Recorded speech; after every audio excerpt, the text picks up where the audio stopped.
set that aside. Thank goodness. Okay. The only question I had is the packet we got yesterday or the day before in the mail, it didn't have any numbers on it. Is it outside of the?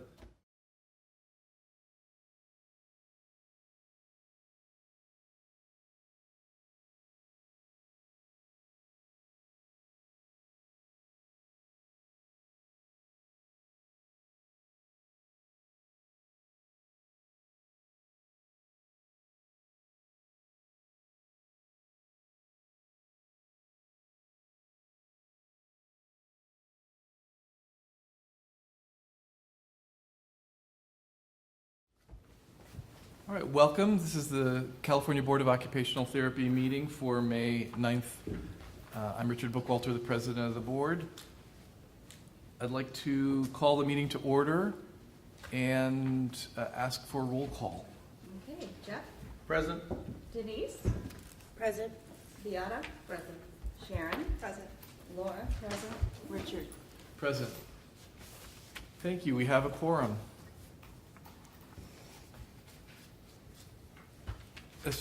I would like to welcome people here to the meeting. I don't have any remarks. At the last meeting, I mentioned a little bit about the AOTA conference.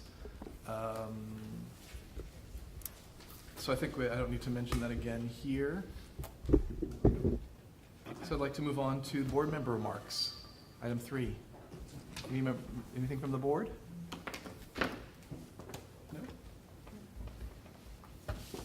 Hearing no remarks, I would like to welcome other people, the members of the public, for coming. We have 3 people here, guests, and I would like to invite you to introduce yourselves if you would wish. It's not obligatory. Ask you to sign in as well.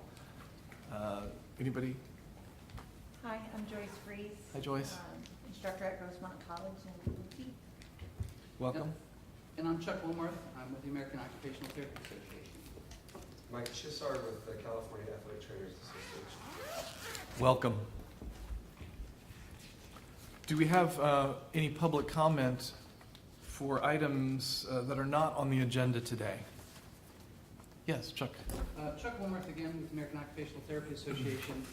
I appreciate all of the good work that staff puts into putting these meetings together, but wanted to raise a question about the meeting materials.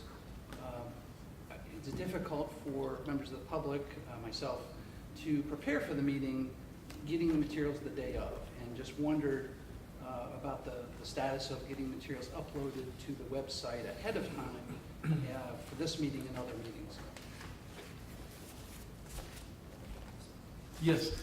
Heather Martin, would you please respond, our executive officer? There was a new bill that was passed that has to do with ADA compliance, and basically we are in the process of getting the appropriate software, which acquisitions through a state agency is not like that would be for the public. And then so the agendas are made ADA compliant, but all the meeting materials are not, because the ones that we have, we can do that with, I can't do it for the whole packet. And so we are in the process, and our goal is hopefully that we'll be able to have those on for the August meeting. And then what we'll do is focus on that one, and then we'll go back and fill in those last 3 that don't have it yet. Great, thanks for that update, appreciate it. Thank you. Any other issues from the public to bring up? All right, thank you. Hearing none, let's move on to item 5. Review and vote on approval of the February 7 to 8, 2019 board meeting minutes.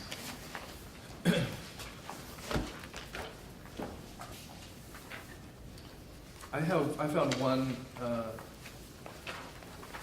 I found a couple things. Shall I go mention them to start with that? First of all, I think the paragraph number 4, it says addition, E-D-I-T-I-O-N. It should be addition, I think. A-D-D. It's the wrong addition. It's congratulating board member Marcos on the additions you're granting. And I think, Chuck Wilmarth, you're here, so is your name spelled with two L's? It is. Throughout the document it's spelled with 1 L, so if we could change that to correct it, starting on page 4, under item 8, public comment, and then throughout that's just a replace, search and replace, I think. And then Lisa, the OTAC treasurer is Lisa Heestand, Hiestand. Her, I don't think we had the last name. Her last name was not here, so it's Hiestand. Those are all very minor. The change is nothing substantive there.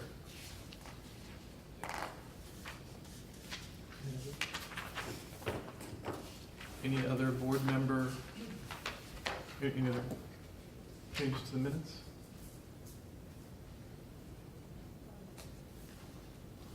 Do we have a motion to adopt these minutes with the non-substantive changes?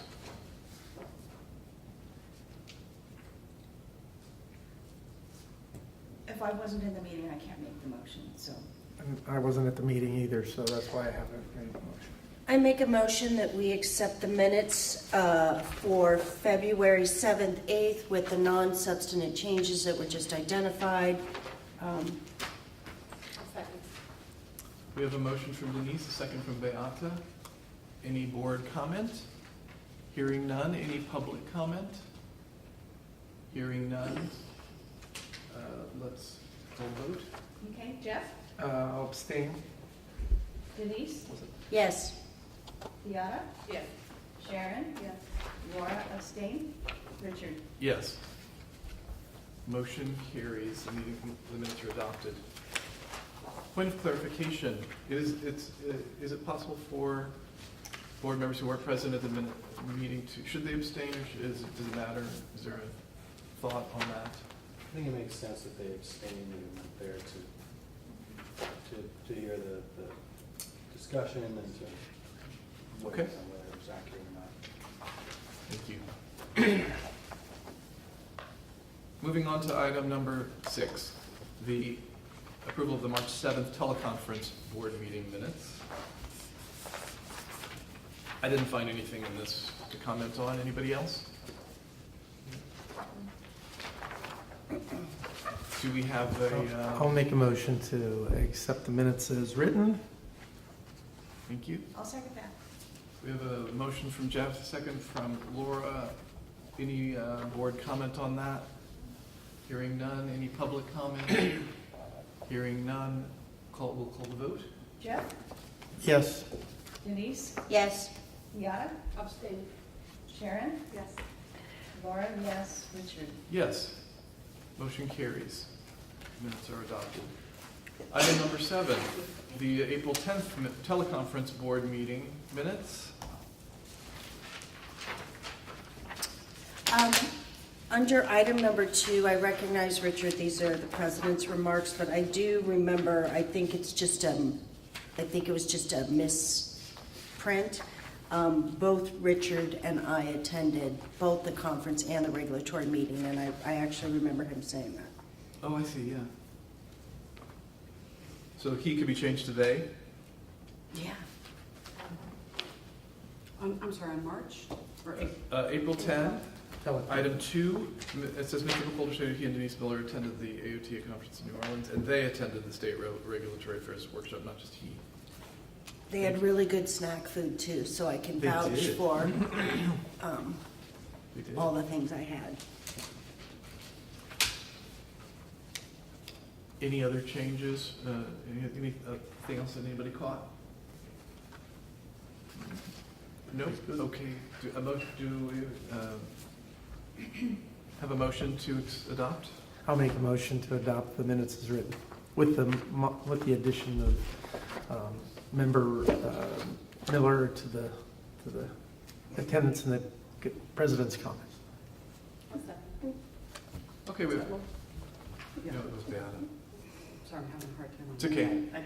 It's okay. Thank you. Motion from Jeff, second from Beata. Board, should we call it a vote? Oh, board discussion, sorry. None? Public comment? Hearing Okay. none?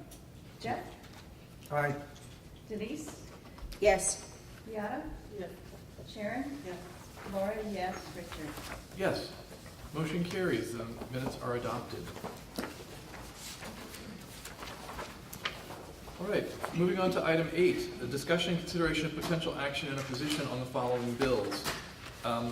We can go through each bill one by one. Our votes took place on, let's see, which date was that? The 7th of March? For these 10th of bills? April. 10th of April for this one. So, any changes in these bills since that time or other considerations? Let's see, the first one was Assembly 829 Bloom. The board issued a letter of support dated April 17th. Any comments on the letter?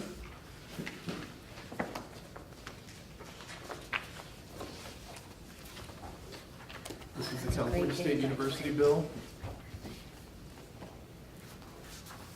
It, has this bill changed? I didn't look these up actually. It was heard 5-1, right? So, Have there been any revisions to the bill since April 10th when we reviewed it, is the question, I think.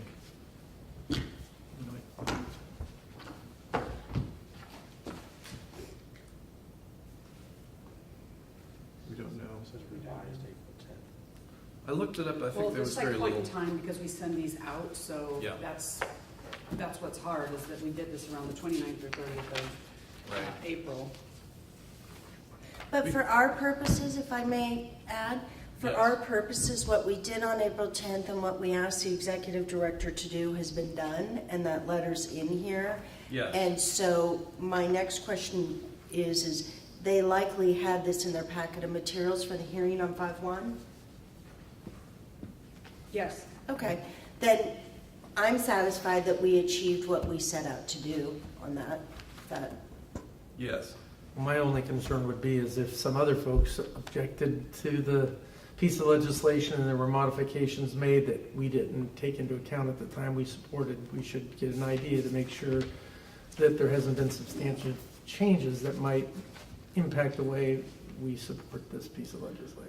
All right, so what I'm doing right now is I'm looking at the Leg Info website, which can compare the version of the bill that we looked at on the 10th with any current changes to the bill. So I'm letting the members of the public know that because that's why, except that you can find it on the internet on your phone, as I'm kind of doing, just to see if there are any changes. And according to that information, April 10th is the last revision of that bill. So there have been no changes to the bill since April 10th. Very good, thank you. So that's a helpful thing to get. Is that okay? It's okay that I do that? It's not in the public meeting materials, but it is available to the public in that way. All right.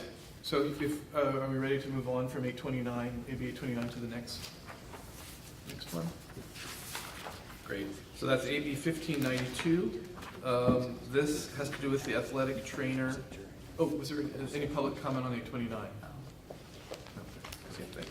We're moving on to the athletic trainer bill, AB 1592.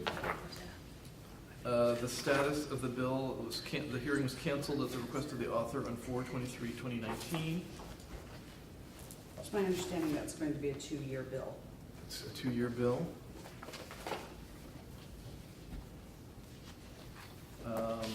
Any board members have anything to say about that bill at this time? I'd like to open it up to the public for public comments. Go ahead, Mike. So, good morning. Thanks for taking a few minutes to talk with me about your position on our bill. So, yes, the bill is a 2-year bill, so it will be heard in B&P in January. Go through the process of January, get out of the assembly, and then we pick up the Senate probably in June, I think. So we pick up right where we left off. This allows us kind of a unique opportunity we haven't had to have a bill in print for a long period of time and be able to have discussions about the language and come to as much agreement as we can with everyone on the issues that they're concerned about. So I was hoping that we can go through quickly just some of your opposition points and see what I can do to either provide you more information or kind of let you know what our position is, and why the language is the way it is, and see what, if you have any suggestions. So again, this could be an ongoing conversation. It doesn't have to be done today, because we have the rest of the year to kind of get through this. So is that okay to just kind of go through quickly? Kind of Sure, should we use the letter, the April 17th letter as a guide? So the first comment was about direct patient care, that you guys had an issue with that. In the section that really defines the makeup of the board, so I wasn't sure if it was the patient that was the issue or concern.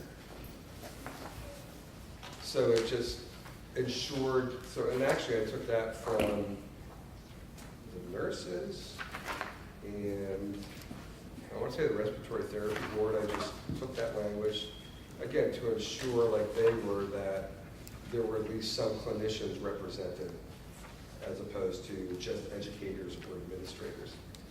You know, especially a lot of people, in a lot of professions, right, we have day jobs.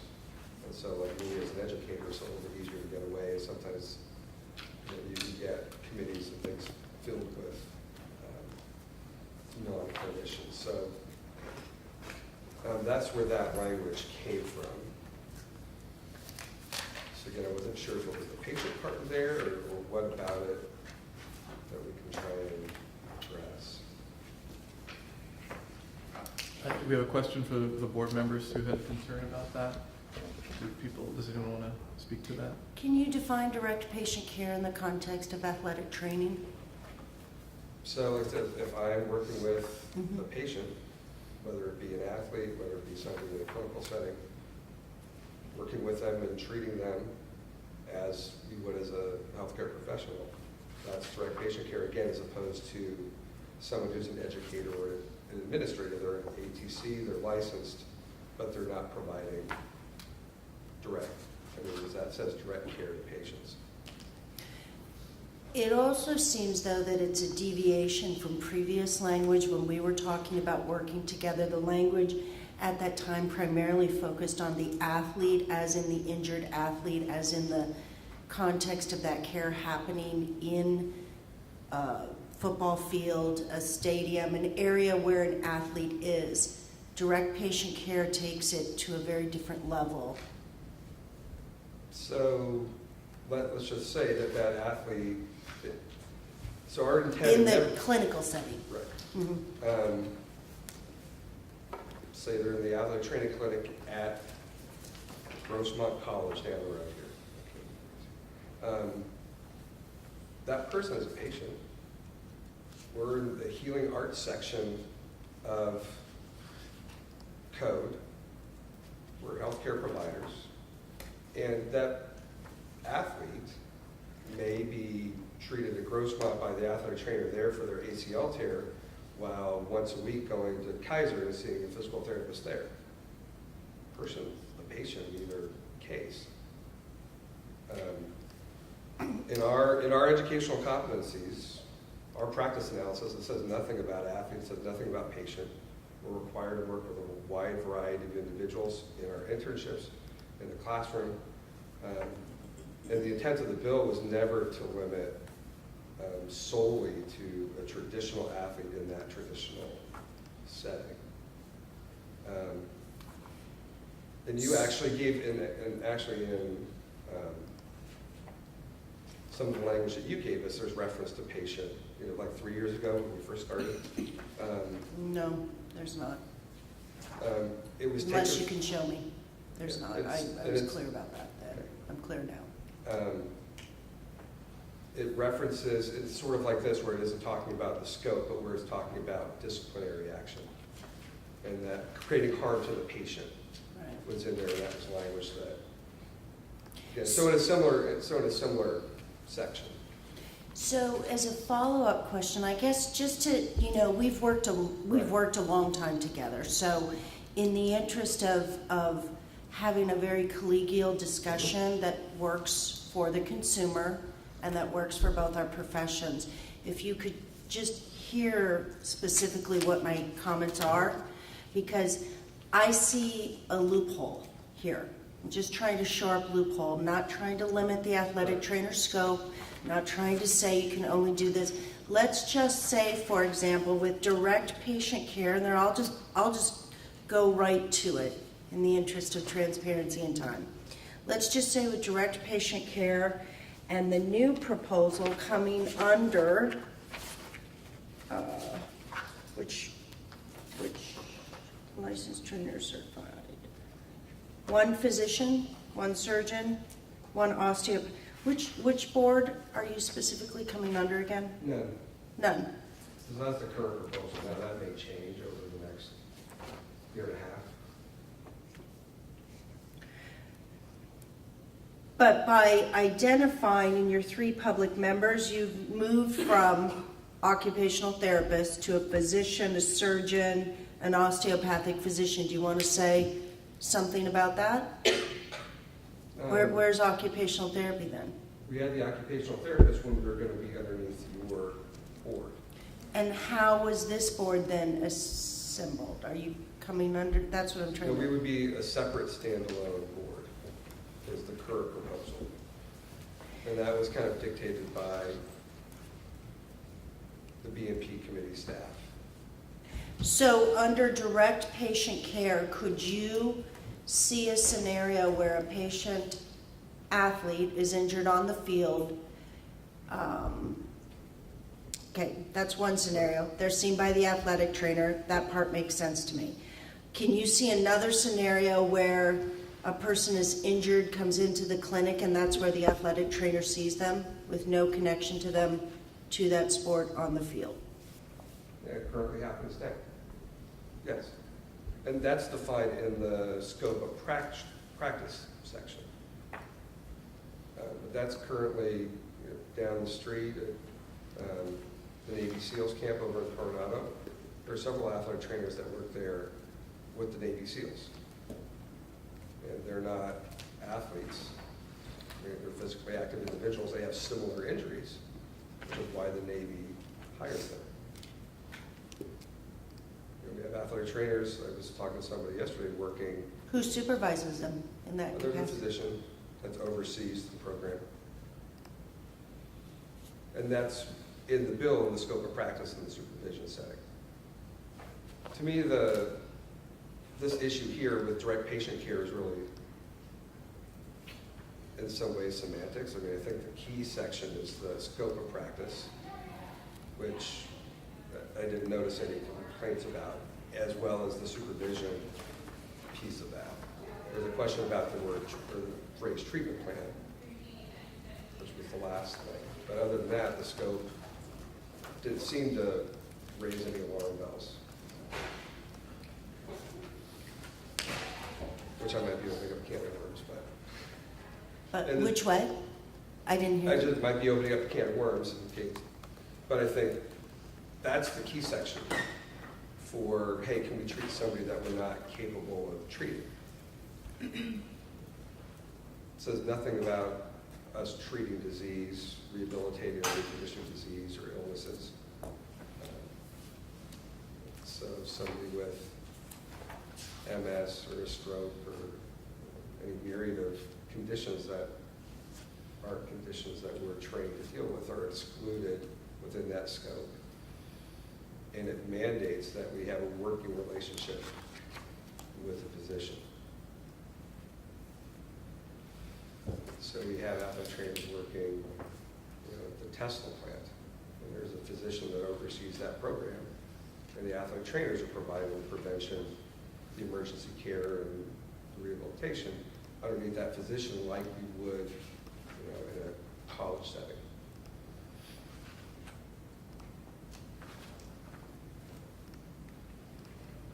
Then why not just say direct care as a athletic trainer?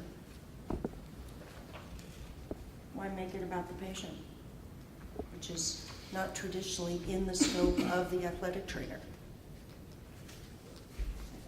And again, I took this from other code that was not intended to supplant the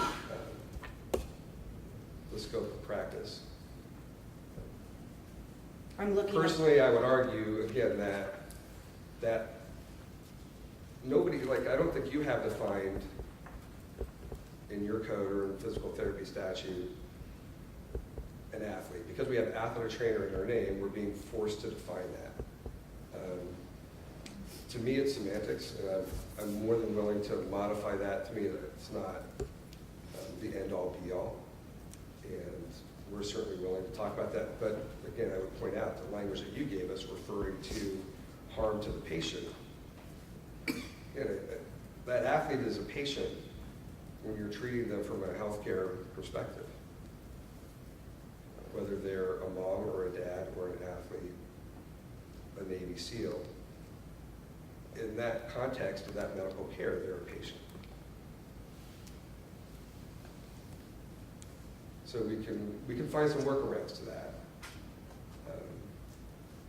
if that continues to be a bone of contention.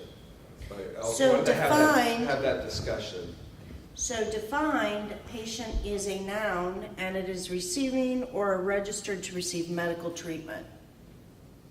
So you see what the athletic trainers are doing is medical treatment? As much as I see what I do as a physical therapist on that side of me and what you would do as an occupational therapist, I mean, it's not medicine, the treatment of medicine, the practice of medicine like a physician would. But certainly, we're in that healing arts section. We're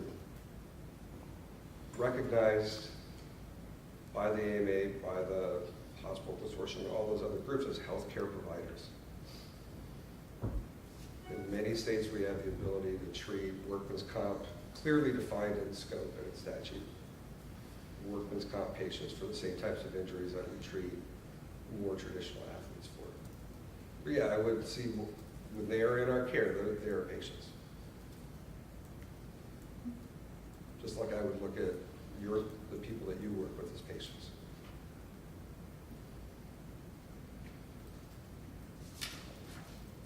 Thank you. Do we have, is it okay if we move on to the next, to number 2 or Well, 3 is of there, this? I guess, Richard, I'm just curious, Anyone talk is more? there, Oh, go ahead. is there anybody on the board that still has concerns about this? Because a lot of people still had problems with this. I want to make sure we hammer it out now, because if it's still an issue, Okay. let's just call it blanket and tell them what it is. I personally don't have an issue, I understand it. It's happening across the states, it's been in the guidelines. So I would actually like to encourage a conversation so we could have a Okay. finite direction for Mike. We come back and forth the last 3 years. What's the issue for those of you that look at direct patient care? I understand the process. They're in the healing arts. They're in the profession. They call their clients for what are people worried about with this terminology? If we can get a finite kind of context for Mike, that would probably really help him. Because he was moving on without I would say that I don't have an issue with this particular part of the bill as a.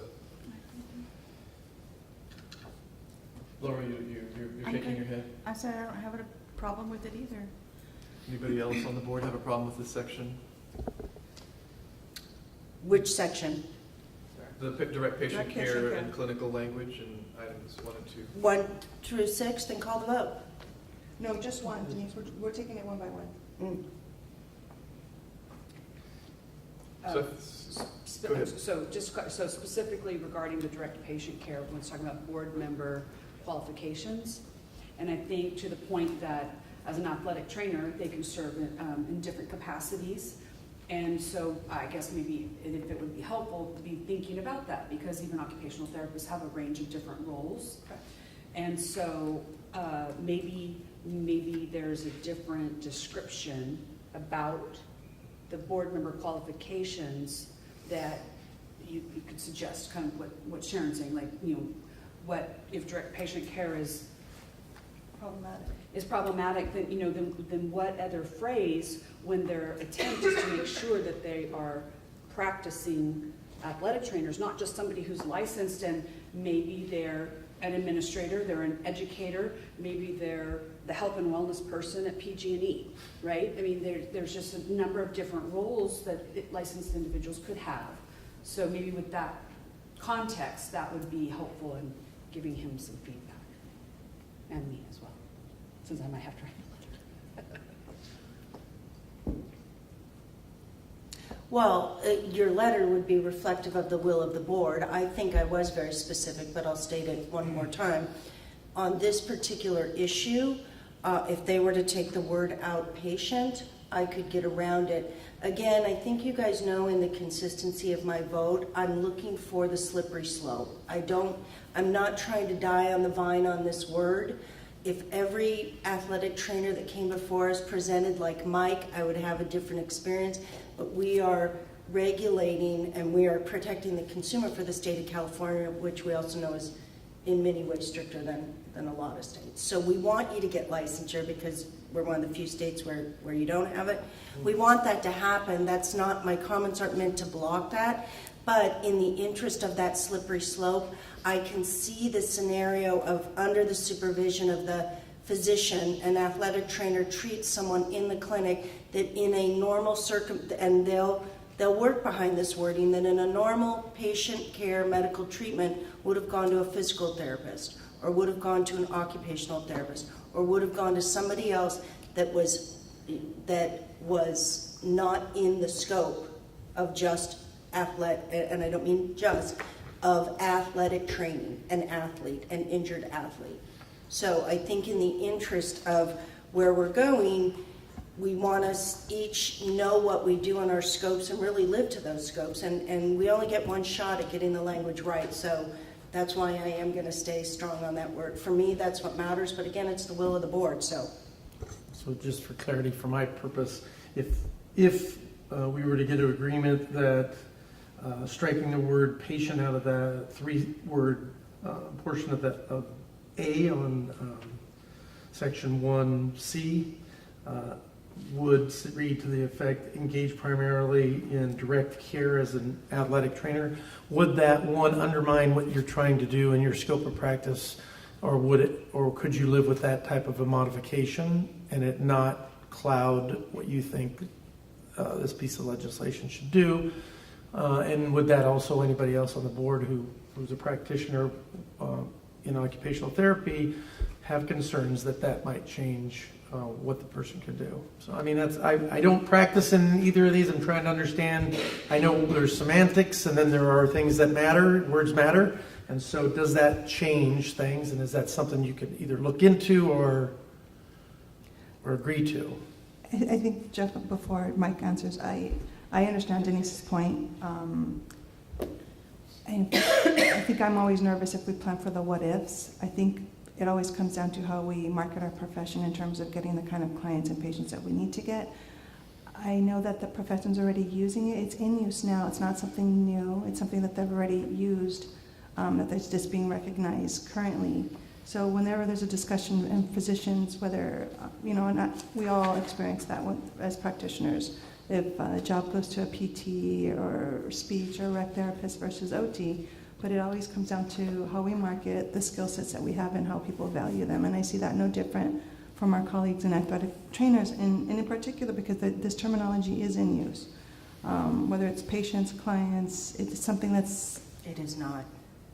It is not in use. They don't have language. I apologize for... That's okay. They don't have regulatory language. And all along we've been consistent about them being an athlete. Why we're deviating now as a board from where we were 3 years ago, I don't understand. I just don't understand.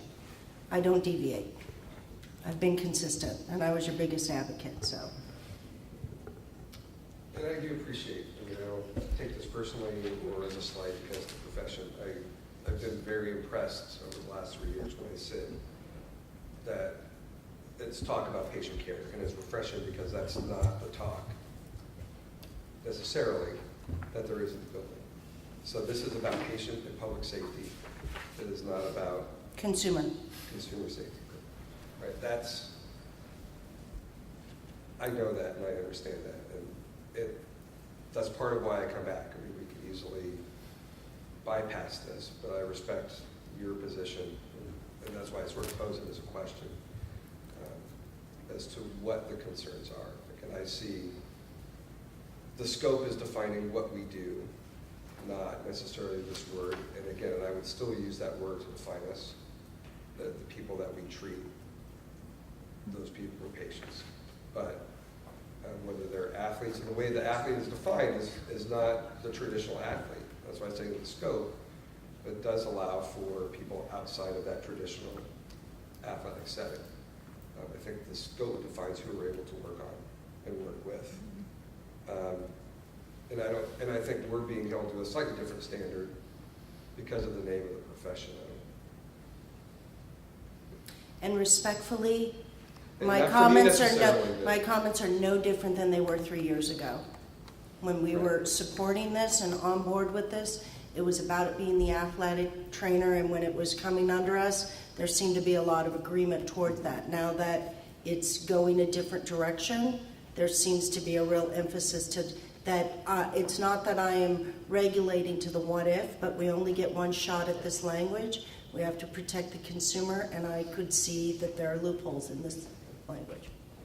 And that's it for my And comments. quite honestly, that was never, I didn't intentionally put patient in there. I cut and pasted from other. I got that. So, the So cut and reading of paste it that, out. you know, actively practicing athletic training and engaged primarily in direct care. Yeah. Mike, can you also use language like clients, similar to everybody? There's clients, patients, athletes. I mean, there's a range. I mean, we go back and look at that. You know, I obviously can't make a decision here and now today, but we'll pass that along. Do you feel like you have some information about the board's position? Oh, yes. Yeah, and I too, for example, I know an orthopedist in San Francisco has practice. There are athletic trainers, there are PTs. He's got a whole team, including.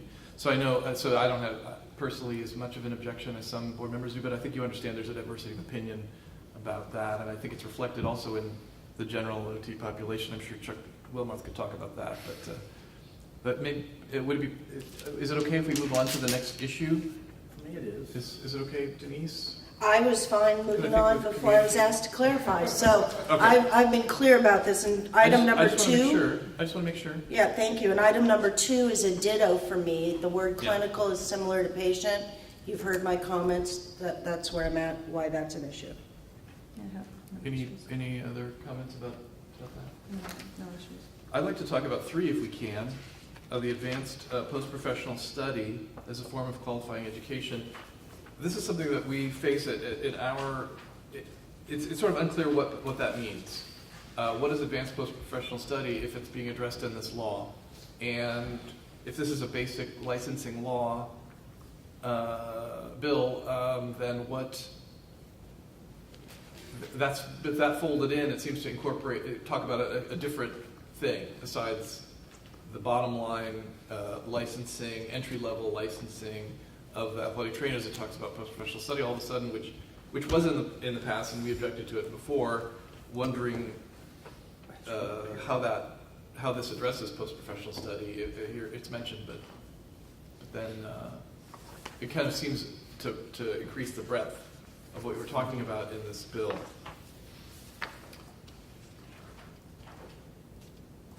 Do we want to? Any other people have any thoughts about that? Any board members? Public members? So, and I think we were looking at, our folks that are going on and getting doctoral degrees in athletic training. Certainly, I think physical therapy has advanced degrees, and if you guys have advanced degrees, that you would utilize those skills just so long as it fit underneath the rest of the scope. So, Well, as you may know, that in the Occupational Therapy Practice Act, we have advanced practices that are pretty clearly defined, and we have regulations that clearly outline what it is to get there, what is required to get those advanced practices, and so it just seems like we have that. right, and We went through a lot of trouble to get to a point where we define that, and in our own Practice Act, and seeing that absent in a bill of this type is like, well, it just seems like a lower level of specificity than we are used to seeing, and maybe a more lax set of requirements. If they're undefined requirements, then our own licensees go through to protect the consumer. So That's my point of view on that. Well, I'm not sure, and I maybe just clarifying, like, for us, it's advanced practice, there's a specialty area, right? I don't know that this means the same thing. I think this, when I read it, I assumed, like, I'm an OTA, but at my degrees, I have, an art degree, I have a business degree, and then I'll have organizational leadership in a doctoral degree. So that I look at my post-professional studies are contributing to my practice of OT. So maybe just delineating, is it an advanced practice thing? Because that gets OTs, like, we've had to work really hard. We still fight through that versus degrees that help enhance what we're already doing. Maybe the clarification between those two. Yeah, and I understand the history. My ex-wife is a physical therapist, but she's CHT. She has a whole team of occupational therapists that are CHTs. Mm-hmm. So I was acutely aware of what, even though I wasn't as politically involved, what happened to you all at that time and kind of what had to happen for you guys to move to licensure. So I certainly understand the history of that and kind of what that term means. So, I mean, I don't think it's unreasonable for us to go back and try it. I mean, if we could define it a little bit more clearly, it sounds like that would be helpful. Or eliminated, because it's not really part of the basic licensing bill. It was what I think our Legislative and Regulatory Affairs Committee thought, why is it there? Why even include it, I think was the question. And I guess my question is, because you mentioned doctoral degree, wouldn't that fall under formal training during a professional education program? I mean, couldn't that phrase encompass at the bachelor's, master's, or doctoral levels? So our doctoral degrees are all advanced, so they're post-professional, they aren't the professional degree. So the professional degree is, it's going to be all masters in 2 years, but most of the schools have transitioned there already. So the professional degree, entry-level degree is a master's degree. The doctorate is the advanced. And I think that's where you guys are too, right? Right, As a but professional, doctoral so- degree is specified though. Do you know, and I guess in that, so if you mean, then maybe you could say that. Maybe you, if that's it, if you don't feel like the formal education would cover the master's and doctoral level, then maybe you could clarify that. Because when you say this or that, well, what are the difference between the two methods of qualification? So yeah, and I think, we and I, from my perspective, and maybe my academic perspective is off, but professional degree is the degree that prepares you to become an entry-level practitioner, makes you eligible to sit for the exam, to become licensed. Where that post-professional study would be, you are an OT, you are a PT, you are an AT, and you're learning specialized skills maybe in a specific area. And so with PT, they've got all their specialty areas. So they're geriatric, they're orthopedic, they're sports, they're neurology, right? So they have specific degrees in that. Maybe we have some of the same things. Maybe it's working more with patients in a work setting, or maybe it's more with working individuals in a more athletic setting. Is that defined anywhere in this bill? No, so that's what I'm saying, if there's a definition of Because that. there's no definition, right? Right, so. So you understand the objection? That's the problem that you're saying, right, Richard? That's problematic. Yeah. Okay. So I think Any other comments on that section? Yeah. Joyce? Hi, I'm Hi. Joy.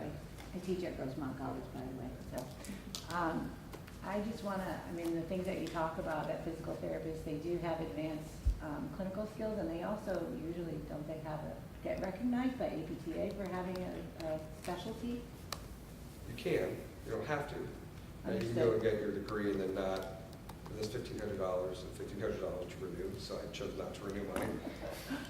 Right, but I think that helps, because then you're clearly defining what your specialty is, and then you know exactly what the qualifications are. You had a certain number of continuing education hours, you were recognized by your professional association, et cetera. So to me, that helps me more clearly define, rather than this broad statement of advanced post-professional, because that could be anything.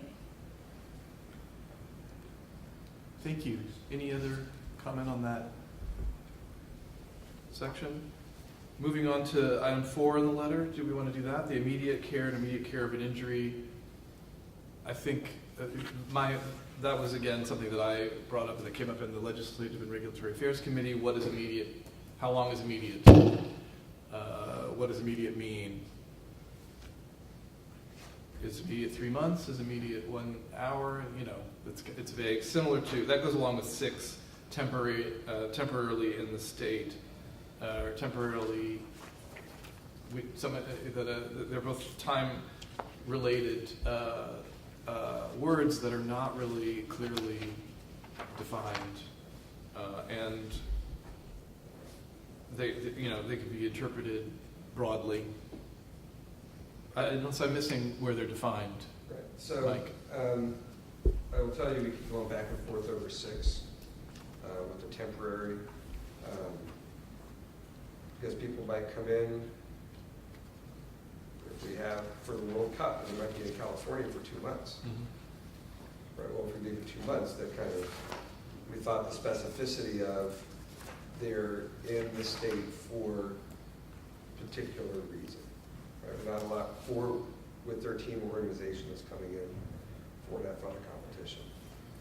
And then there are people that might come in 2 months. You're at the University of Arizona, and you might travel 8 different times to the state. I mean, I get it. We struggle with the same thing with therapists who come in from out of state to work, or to go to even a conference and do a workshop. To what degree do they need to be licensed? And we struggle with that same issue, and it's just a red flag to see that with undefined, temporarily. If somebody comes into the state 7 times a year and works in this state, the consumers of this state could be affected by, could have an impact on that, although I know you try to limit it to the people they're bringing with them. Right. So they should not be working with any California consumers. I'm not sure that it. In this situation. Yeah, I'm not sure that we do that with any of our clients. Somebody comes from Nevada, crosses into Lake Tahoe to see a hand therapist, and then can the therapist cross over too? Then maybe they don't reside in California. I mean, there's. I know it's a weird scenario, so but it just seems like it's not defined. How do we handle that? What are our We parameters? require them to be licensed in California if they're treating anybody in California, regardless of where that person is from.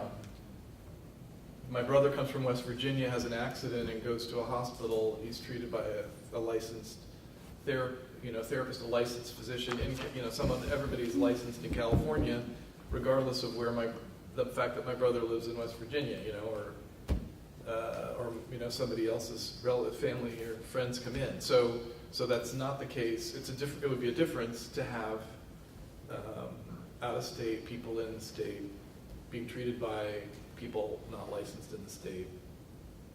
And that's the unique part of the profession in that setting. Right. The University of Arizona employs an athletic trainer to take care of those individuals, and they come here.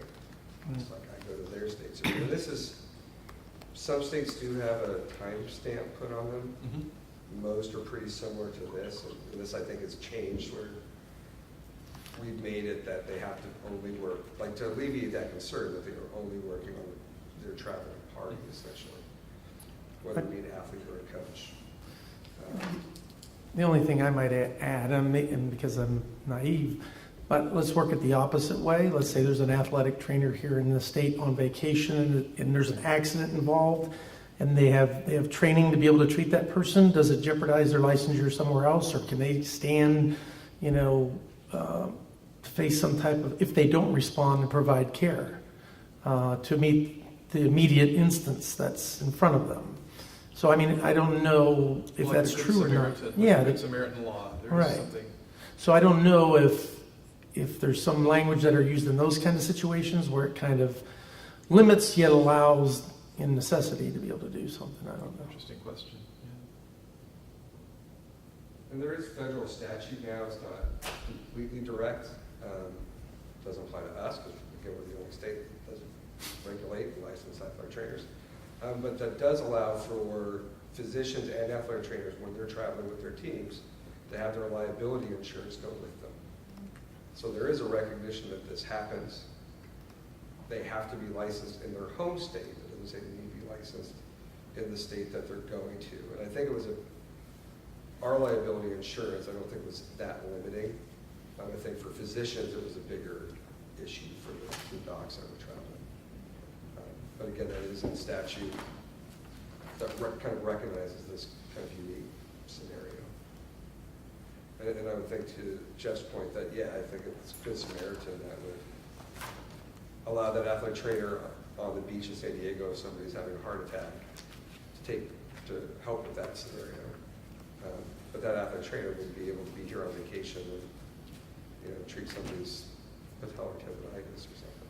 Heather, Reza, do you have anything to say about the temporary or immediate or what we were talking about? Nothing to add? Are there any other things you'd like to address? So well, the immediate care to me is a little more complex. I mean, in that language, I mean, the scope in that section, I mean, that all came from OTAC, which came from somewhere else. I'm not sure where they pulled that from. So we kind of cut and pasted that in, and certainly I don't know that I'm wedded to that, immediate care. I mean, it's basically. Are you saying OTAC first, suggested that, OTAC and AOTA suggested that language? Well, Chuck Willamith might be able to speak to that. So that was 3 years ago, and I haven't sent that over. I don't know if you were involved at that point.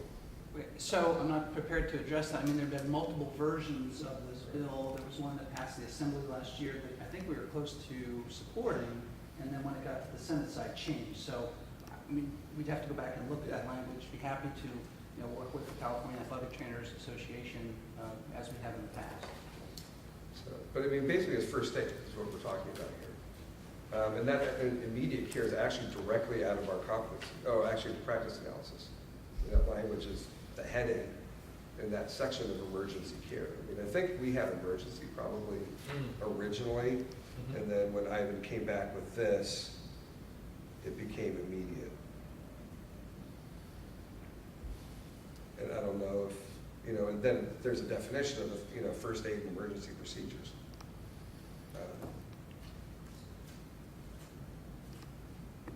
So I don't know if that second part, where we talk about first aid and emergency, is sufficient to clarify what that means. Certainly, I don't think in our minds immediate goes beyond that when the individual goes down and until they're taken to EMS to a facility or they go see the physician on campus or whatever the situation calls for. I'd just like to suggest if this is actual language that's being crafted in from our colleagues in AOTA and OTAC, and then they're using it and then we're rebutting against it, that's problematic. So if we could just, and we know we're all trying to be transparent and trying to be on the same page, that would probably really behoove, because we'll keep going back and forth. And so just kind of want to make that comment. Well, interestingly enough, I don't have an issue with the words immediate care. But again, if we could just, I have read your entire Practice Act and I would like to go back. Just, if you really go back, if you take the comments that I've provided and you really go back and look at your whole scope, you're right, your scope has really gotten to the clarity around the athlete. All I'm asking is that you look at the wording and make that wording match what you've done with the rest of the scope. Because by adding this wording in the way you've cut and pasted, it is really a slippery slope. It is under the supervision of a physician and a surgeon. It could go a different direction. Again, at the start of this, let's just start out as clear as we can and get everybody into the right swim lanes and get it done. I understand. Yeah. Regarding 5, I think you understand the concern about physical agent modalities, which we have much more defined in our law and as advanced practice. So is the issue then not the modalities, but the specificity? Again, I'm not sure MTA was involved, but from OTAC. So is it the fact that it just has that phrase with no? The bottom line training, and we have an elaborate set of requirements to administer those. And I know you've submitted some information in the past about athletic trainers training, but it's. But I think historically, my understanding is not every OT program required, back in the day when this was passed, required education in modalities. And so that was part of the trade-off, is that if you had used modalities, if you got that further education, if you didn't have that within your program. And this has been a mandatory part of our educational programs for, I mean, back in the Stone Age, when I was a student, we had 2 courses of modalities, back in the 80s.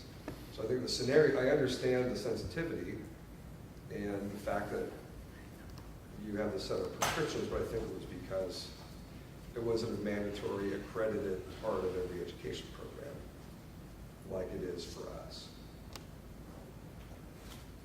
Every program in California, it's a mandatory part of every program. How many units is that? I think it varies per program. I think some programs have 2. So like you might divide up the thermal agents from the rest of the modalities. Some will do them in one. It's the same people that accredit occupational therapy educational programs accredit our educational programs. You know, No, I think where I'm going with this question is to your point, which I support that point. If it is a part of your curriculum and your teaching, and every single program in athletic training in the state of California has those same standards, then this language makes sense. Is that the case? nationally. Nationally. Nationally. So there's Or- a certain amount of units every program has to have. Yeah. Okay. Yeah, like I said, at least as far back as 1980, and I can't speak before the early 80s, but Okay. And then there's some more definitions here. Is there anything else to talk about this letter?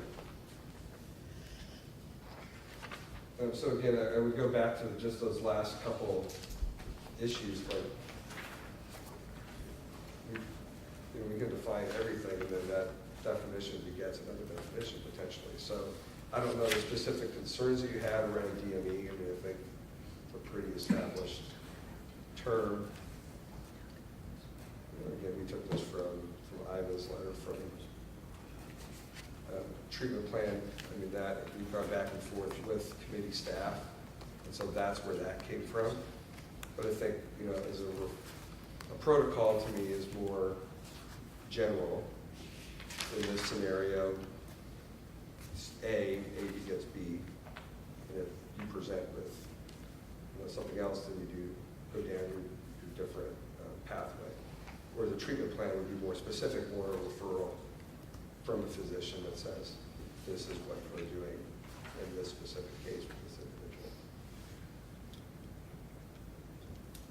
And we can revisit too with committee staff, but I think they're the ones that were kind of specific about some of the terminology and took out things that we had because that's not the terminology we use in California.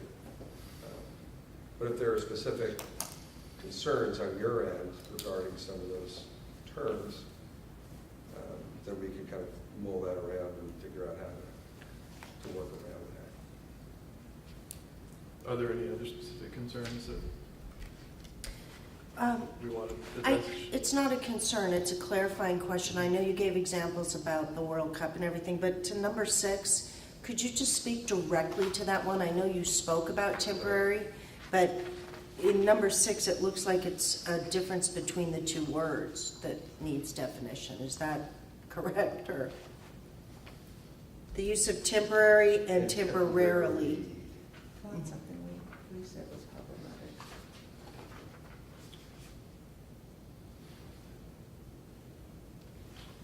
Why did we highlight that as a problem? Because potentially, could temporary be a year, or could temporary be a week of practice in California? Is that the same for temporarily?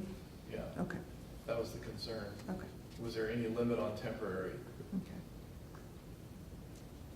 And Is it defined? That's a good point, or Rich. the Is 2 it? years? You know, I mean, Yeah. what is temporary? Yeah. No, I think that's what he said. We have traveling different- therapists who come into the state and work for 3-month stints. That's temporary for 3 months, and we require them to be licensed in the state of California. If athletic trainers come in for 3 months and they aren't required to be licensed in the state of California, then that would be a discrepancy in terms of consumer protection.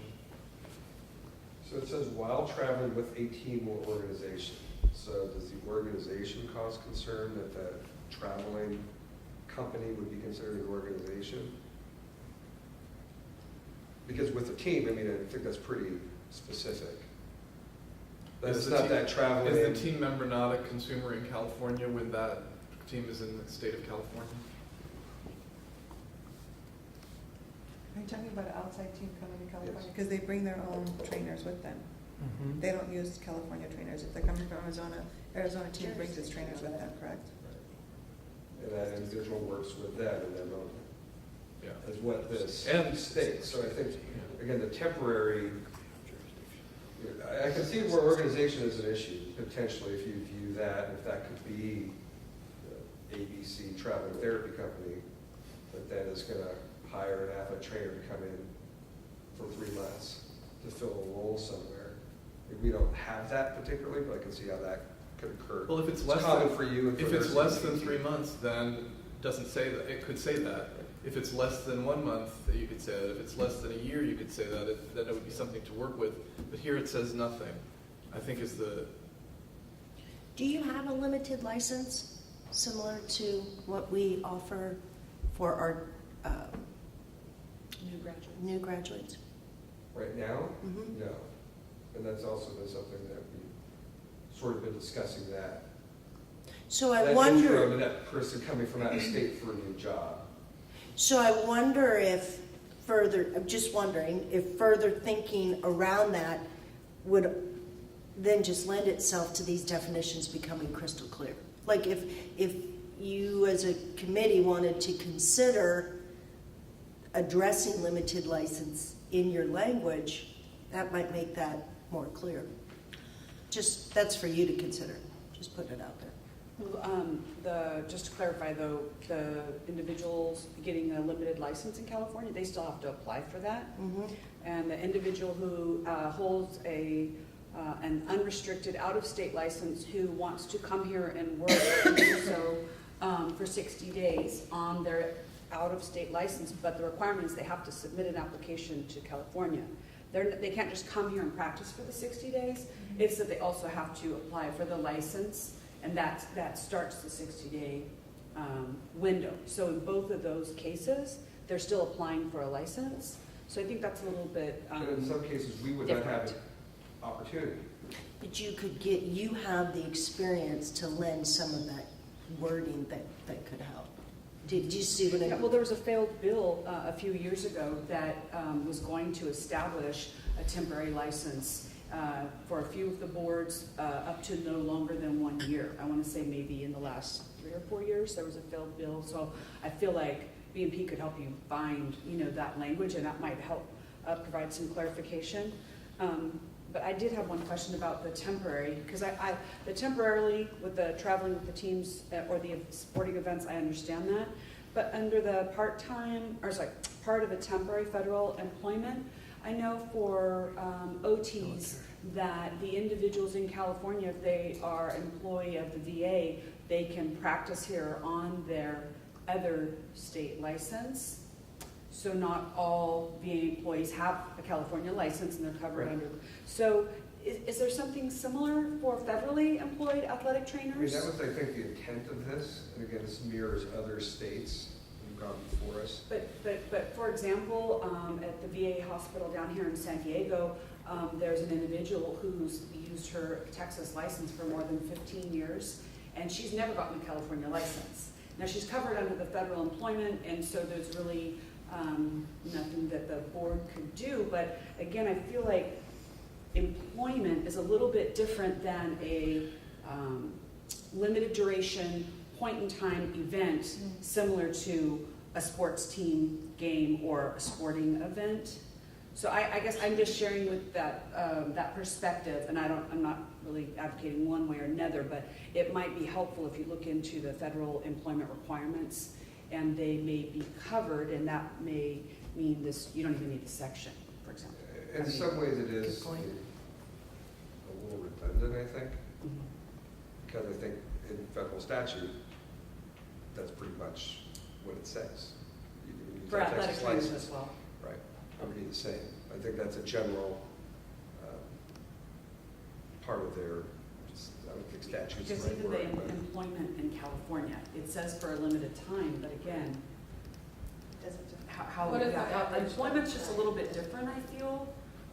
The 3-month traveler assignment, for example, right? I mean, that's just a little bit different than here for a week for a sporting event, or here for a month for a sporting There's organization. room. I think there's room. It's just the question is if this were to go in, I mean, if you were to go into law with this, then it would be established, that probably we would develop regulations around, Right, I mean, I think- around what this means, but some of it seems like should belong, it just seemed to me that it belongs in statute, some limitation belongs in statute. That's my opinion. So, and just to finish up, and then we let you move on with your meeting. So for us, I don't think the temporarily is the key thing. I mean, I think temporarily is indicating they're coming in, they're coming out with their 15 years outs- later. outstate, with their team, right? It doesn't say they just come in on their own. They're coming in with their team, leaving with their team, and working on their team. What is the maximum stay? So I mean, again, I'm not sure, which is why there isn't really because again, a World Cup, they might be here for a long time, and they may come in a month early.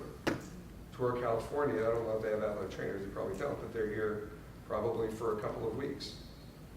You might come in for 2 days, you might come in for a day. The team that comes in for the NCAA tournament in San Jose, they might find out 3 days before. And then they come in, they come in at practice, play their game the next day, and then they lose and they're gone. And a team member has a serious accident and ends up Yeah. with a long-term hospitalization, but wants that trainer to stay with them throughout the period of the hospitalization, and it's a long time. I mean, there are scenarios where that person should at some point get licensed if they're in California, if they're going to stay here. I mean, I don't know. Yeah, I'd also use the Olympic training facility in Colorado. The players may be from all around the country, and they take their athletic trainer from their Yeah. home state for 3 years leading up to the next Olympics to Colorado to treat them and stuff like that. Is Is Colorado that- licensed athletic They trainer? Every- are now, they're one of 3 There states they that are. just became licensed, like went from registration to licensure in the last 10 months. I mean, I think it would be reasonable to expect That makes sense. those trainers to get a Colorado license. It would make sense, and that's, I think. Yeah, I mean, if they're working in Colorado, they're working, that's who their employer is, all those people. But 3 years is temporary, so. You see the point. I think you get the point. Okay, is there anything else that we want to discuss in this letter? Did the board, is there? Can I have a follow-up question to your point, Richard? Because I Sure. just so we Of really course. bring it home. No, I'm kidding. I don't Mike, think we're going to bring it home today. That's my, I'll just put that out there. Mike, just to make sure I understand it, what's a state where athletic trainers are licensed the most? Where do you have the most licensees? Which state? Pennsylvania, Michigan, where are they? Ohio? To be honest, I'm not sure. Okay, pick one. New Pick a- Jersey has a lot. Okay, New Jersey. So let's say there's a big game in New Jersey regarding this. Athletic trainer goes in there. Something does happen to that patient. What happens? That injured employee, that patient, they become an athlete, now they're a patient, get it? What happens to them? So we What happens to the trainer? What happens to the... The athletic trainer more than likely goes home. And that athlete is stabilized, has whatever because we're not involved in any of the surgical, I mean, that direct follow-up. That athlete eventually finds their way back home. They go into a rehab hospital. They may go to rehab, they may fly them to Craig and Denver, so they don't come directly home. Right? They have the OTs and physical therapists and nurses and physicians working with them, and eventually they come back home. And so, as a conclusionary piece, your profession has the unique aspect of traveling from state to state more. We have traveling therapy, but you understand where, so that if you could identify a place where it's more defined, it would be helpful. And I'll tell you, the vast majority are very similar to this. There are some states that have time definitions, but those are the exceptions, not the rule. But I understand the point. We'll kind of I've got smart people working with me that can address, I bring up those concerns, right, that we hadn't thought about, because for me, that's not how we operate, so that's not where our mindset is. So if we bring up a couple of scenarios that you brought up, we'll see what we can. Heather, would you possibly be able to do a follow-up and maybe get the language of those states that have a little more defined timelines? Yes. That'd be great. And we can share information back and forth. Do we have any other public comment on this bill at this time? So Chuck Omar from the American Occupational Therapy Association, just reiterate, I've been in contact with OTAC, and we would definitely look forward to working with the other trainers in California between now and the next session. Thank you. Thank you. I think we're looking forward to the next version of this bill. I understand it's, is there any sentiment on the board for making a change in our position at this time? The only thing I'd recommend is that you stay in communication with our executive director and see if you can't address some of the issues that are raised today. Thank you. Shall we move on to SB 53? Are we ready? This is a bill. Gotta get her head out of 1992. Oh, this has to do with the open meetings requirements for 2 versus 3 people. We're still on item 8. We're just going through those bills, checking on the status of the bills, see if there are any changes, and if the board has taken positions on these bills, and whether we want to reconsider our position or have any further discussion about it. Any news on this bill? Held at desk in assembly, read first time.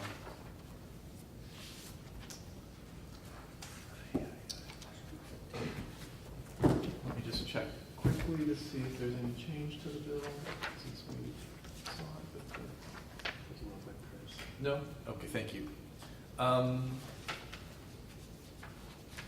No changes that we know of to 53. We're watching it. AB 648. Can I, Richard, may I ask one question about SB 53? Maybe Heather, or why is it an urgency? Why is it listed as urgency? Take effect immediately. Why'd they introduce it that way? I couldn't say why. I mean, the rationale is that this is, I couldn't tell you the exact rationale, but just that it's urgent, it needs to take effect right away to enhance public. Trust. Well, I think this doesn't tell you a whole lot about the underlying rationale, but Section 2 of the bill says, this act is an urgency statute necessary for the immediate preservation of the public peace, health, or safety within the meaning of Article 4 of the California Constitution, and shall go into immediate effect. The facts constituting the necessity are in order to avoid unnecessary litigation and ensure the people's right to access the meetings of public bodies pursuant to Section 3 of Article 1 of the California Constitution, it is necessary that this act take effect immediately. So my only question as we're doing work, or however you want to dole it out, President Bookwater, as we watch this bill, I think what becomes a helpful part of watching this bill is I can't know, but because other legislation's not entered as an urgent, it makes me go to the place to wonder if there's been a violation of this by other boards. And so I would therefore ask if examples come forth in either hearings or justification that identifies that, if that could be brought forth to this board so that we would understand the context. Because as it stands, I don't understand the context for entering this or the urgency around it. That's just... All right, so if we could we'll ask the executive officer to pass on any information that might bubble up from the staff or whatever, or Feels like overregulation. people involved. Moving on to AB 648, Nazarian, that bill has not changed.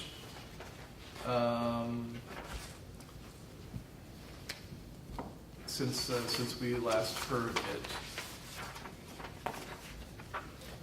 And did you address it in the It's in the suspense legislation file. committee? Pardon? Did you address it in the committee, the legislative committee? No, these are all ones that we addressed as a board. I know, but I didn't know if you'd been done further. That's on wellness programs. No, we didn't address, the committee, which I'll talk about in a minute, didn't address any of these because the board had already ruled on these. And then 888, so we're still, 648 we're watching, right, Richard? we're just watching that one, right?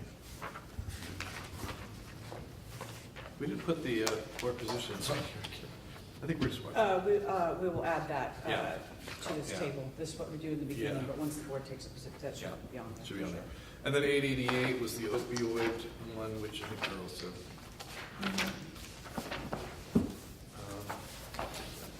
Positions are there. I don't want to misspeak, so I'm going to look back at our minutes from the 10th, which reflect what our position was. I think we did. It was, wellness was a watch, and AB 888 was a support. 648 was a watch, and AB 888 was a support. Yeah.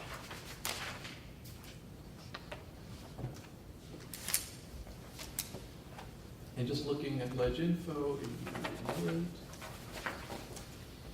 none of the other, those had not changed since we took our position. AB 888 was changed on April 11th. We met on April 10th. But there were very tiny changes. Offer to offer as deemed appropriate by a prescriber, benefits. The section shall not be construed as requiring healthcare coverage or changing existing healthcare coverage requirements for non-pharmacological treatments for pain. So that was those are the changes. They're very small changes, but They're actually italicized Yeah. in the bill. it's hard to see. So I like the colors that I get on the website because I don't always get them. Any public comments? Board comment on that? Public comment? So, AOTA and OTAC vote to support that legislation, but, that minor amendment really takes the teeth out of it. The insurance company, this is the issue, right? It's cheaper to prescribe the opioid than it is to provide the alternative treatment. We put forward a bill that would basically encourage other treatments, and, the insurance company says, fine, but let's put in a line that means we don't have to cover it. So it's a nice bill, it's, providing information, but it doesn't enhance, in our view, payment for services. So it's an incremental change. Other states have these bills pending. Many of them are turning into mandates that OTPT, acupuncture, perhaps other services would be covered for the purposes of pain management. So it's a nice bill, but it doesn't go exactly where we want it to go. Thank you. Any other public comments on this? Any board comment on the position that we have? And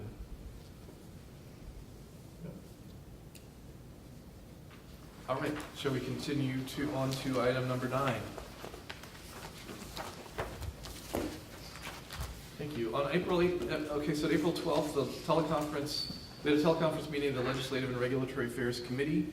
There were 3 of us of the 4 participating. I was there, Luella Grandgard and Christine Wittlisbach, and Ada Boonhurl was not able to make it. We addressed the bills shown here and had some suggested positions of the board. I suggest we go through each one. There were a couple where we didn't have a recommendation because there were some clarifying questions that we had about the bills. We weren't sure what kind of recommendation to make. So we'll just talk about each one. The first of them, AB 890, is a bill for licensing of nurse practitioners. Oh, actually, well, there's first in the packet under 9, you will see a list of the bills on a yellow sheet. there's a table that includes the bills and a pink sheet, and then there are highlights are here, which show the recommendations of the committee to the board in highlight form, dated April 12th. Does everybody have that? It's got the CBOT logo on the upper left. So that kind of is a reference point. And that includes the positions, whether they're watch or support or pose or whatever it is. And then following that is the text of the bills. Now, since we met on April 12th, some of the bills have changed a little, have changed in language. So the first one, this also lists the ones that the board had taken a position on, actually. So the committee ones start at the bottom of page 1. So that was where all of them were. It was kind of big. Some of that was for the first 1, 2, 3, 4, 5, 4 bills reflect what we just discussed. And that's where the positions were summarized. So the committee discussed the following bills: AB 890 nurse practitioners. There was an initial concern about the duties would be defined, but that was removed. Duties would be defined by the nursing board. So that was too vague, but they removed that. So the board took a neutral position on the legislation on April 12th. It was changed on April 22nd. And there are a few changes that are outlined here through crossouts and italics. Do any board, so that was the recommended position. Did anybody get a chance to read this and have comments or questions about it?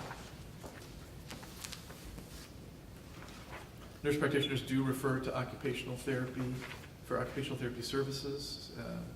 I get referrals all the time from nurse practitioners. It seems like what I see. Is the stance still neutral, even after the amendments were made? Well, the committee has not met, so the board would need to make that.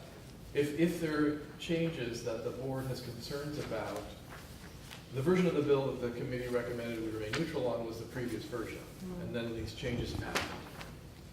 Personally, I don't see anything. There are no red flags for me, but I'm just one of the committee members. So this would be our opportunity to take a different position and re-refer or whatever we want to do anything with this bill that we want to do. Change it, we could accept the committee's recommendation for neutral, or take another position, or not take a position.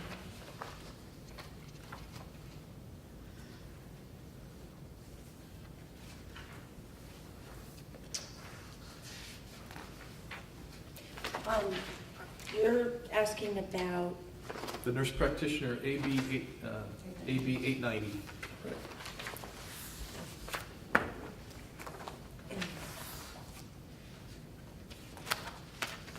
There were quite a few changes to to section 3. It was kind of rewritten, but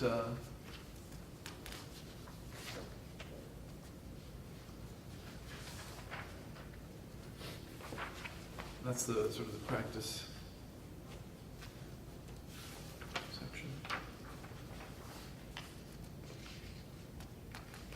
This was sent out earlier so that we could. I agree that we can just watch it. If it has to go to appropriations, they're gonna come back with, there's gonna be some Okay. big changes through that, I think. So the committee recommended a neutral position, which is different from a watch. Oh, I apologize, whatever the committee So, recommended is. the question, so we would have to, but we could go either way. The board hasn't made a decision about what position to take. If we're concerned about future changes, we could do a watch, or, Did the committee talk about did they talk about neutral versus watch? yes.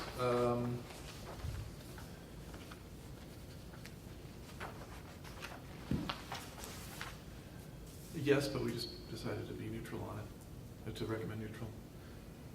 Well, you mentioned that there were significant changes, especially to section 3.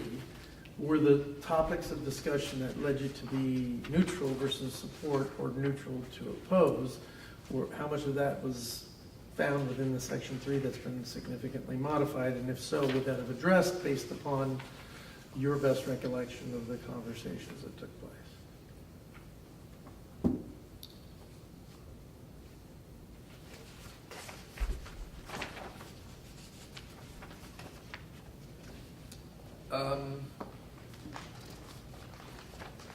Well, we looked at this together with the PA, the physician assistant bill later on, Okay. and I don't remember why we picked neutral instead of watch exactly. Okay.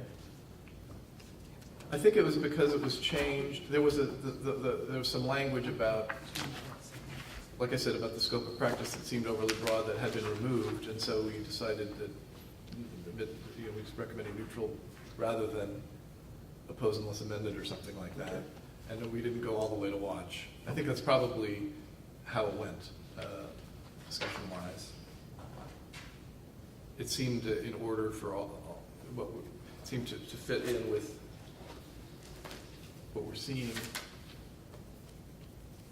in the workplace.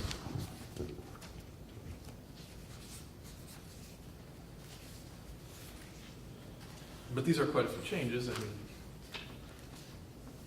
Well, it's a wholesale replacement of Section 3, so I didn't. Yeah, and I'm wondering too, Reza, maybe you could speak to this. Is there, and I'm not sure how it's framed, but when you look at the word neutral, it seems like indifferent, or just it's more neutral on it versus when we say watch. There's actually something that might be interesting that we're just keeping an eye on. Is there any discrepancy in the language for that when you're looking at something that's said in neutral versus watch? Well, I was just actually looking in the board administrative manual, and for the committee, it does say, under the word neutral, it just says the board takes no official position. Mm-hmm. Under watch, it says the board has some interest in the bill because it potentially may affect the work of the board. This designation requires tracking through the legislative process. So if you are neutral, we're not going to track it. And then that means we wouldn't see the changes, but if you say watch, then we will actively monitor that. It may not change, but then if it does, then we would bring back the new version at a meeting. So that's the clarification. That's very helpful, because then That is very helpful. if that's the case, then Yeah. I'd like to see how the board feels, but I feel more comfortable with the watch. I agree, Sharon. Agree. Yeah. do we want to make the motion? Yeah. Oh, do we have oh, yeah. No. Do we have to? I would just. Not yet, not talked. Okay, so I move to the position for AB 890 nurse practitioners to move from a neutral to a watch Well, position. we don't have a neutral position. We don't have any position now. What was the recommendation? That was, you have a committee The committee recommendation. recommends, I move to so have- either we would adopt the committee's recommendation for neutral, or we just take our own We're position. going to amend our. Correct. So like to put a Move to position of watch. watch from the board. Do we have a second? I I'll second. Laura second. Motion from Sharon, and second by Denise, I think, to watch AB 890, take a position of watch on 890. Any public comment? Any board comment?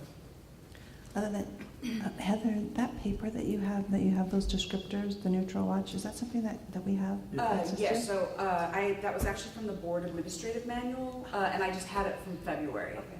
But if you want, I can give it. No, I have it. It's Okay, not it's to just look not at here it. with you. Yes. I always go one meeting. We have a Never motion, know. we have a motion and a Thank you. second. Shall we vote? Jeff, Aye. Denise, Yes. Beata, Sharon, Aye. Laura, yes, Richard, Yes. Motion carries. We'll take a position of watch on that. Next is 1271, AB 1271, licensing examinations. The discussion surrounded the potential for additional burdens placed on the board staff to complete the reporting requirements. And then it asked for some data about licensing exams, which is a little, it seemed a little bit biased towards the boards that have their own licensing exams. Some of the information we would need to get from NVCOT because we use an outside exam. The committee recommended the board take a neutral position. This this bill has not changed since we met, since the committee met.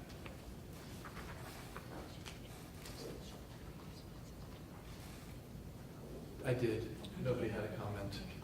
I did. I believe I asked for public comment on the last one, didn't I? I'm Yes, sorry if I you did. I apologize if I skip over that.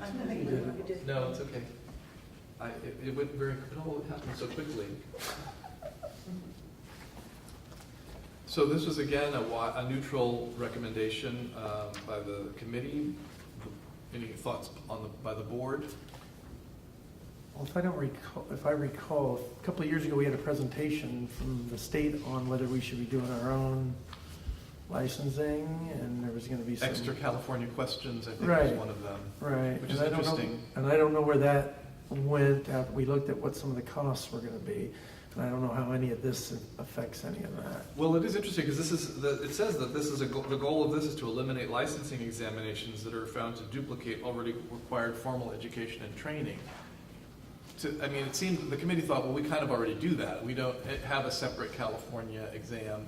We use a national exam. It's not duplicative of the national process. So it seemed Okay. like we could support that.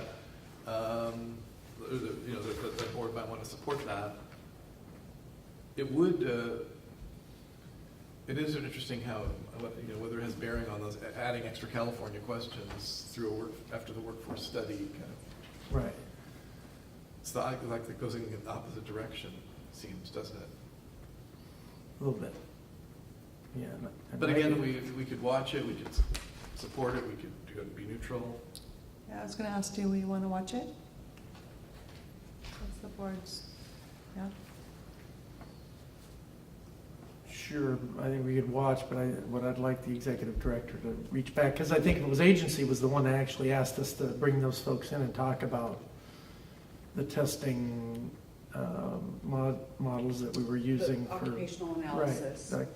And so can you see how they see where they'd come to us before about doing something different, and then this piece of bill, how that would impact that, and whether they're fine with it too? Well, so the Department of Consumer Affairs actually analyzes legislation on behalf of the governor's office, and so they won't share a position with us. Okay. Well, then I guess I won't ask you to do that then. So I'm fine with watch if it works for everybody else. And I'll make a motion that we take a position of watch. Do you have a second? Yeah, that's- Diana seconds. Any further discussion of that? Hearing none, any public comment? Hearing none, let's call the vote. Jeff, Aye. Denise, Aye. Deanna, Aye. Sharon, Aye. Laura, yes, Richard. Yes. Motion carries. We're going to take a position of watch. So 2 watches now. Sorry. That's okay. No, it's fine. AB 1382. This is one that the committee recommended watch. There have been some changes. There were some changes on April 22nd that are here. It's the master plan for aging. Some of the concerns that were discussed at the board were that it seemed to be like there were 3 of this, 3 of that, and 3 of another thing in this bill. It's a master plan for aging that they were going to establish a career ladder of 3 levels for home health workers and in 3 areas. And it seemed like, so they seem to have removed the career ladder of 3 levels in the statute and made it and sort of talked some more about just the plan, developing a plan for caring for the needs of the elderly primarily. Who's the we that's creating this plan, Richard?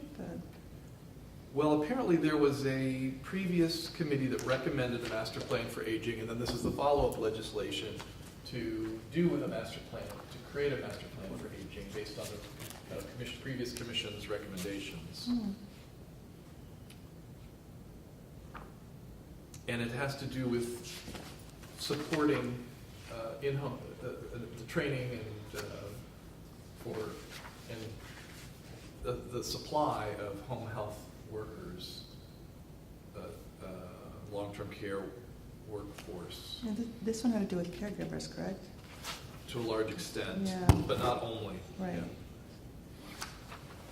I agree with the And position. it originally was like, we're gonna set up a career ladder of 3 levels and training, and then they've softened that a bit and gone into more like establishing funding streams for that here. I think they're interesting changes that have been made. I think Watch is Yeah. we agree with your recommendation for Watch. Yeah, the last, on the third page, section, just above where it says section 2 and section 1E, it's the intent of the legislature to enact legislation to establish a master plan for aging that provides a comprehensive strategy for issues affecting California's aging population, including healthcare, long-term support services, financing, and service delivery. It is the further intent of the legislature that the range of issues addressed in the legislation include recommendations regarding preparing and supporting California's paid paraprofessional and professional workforce, as well as the unpaid family caregiver workforce. And then there's a recommendation on 1A on the top, the last page, recommendations to improve the wages and benefits of home care workers through the creation of an independent, sustainable financing mechanism. But they don't describe what that means yet.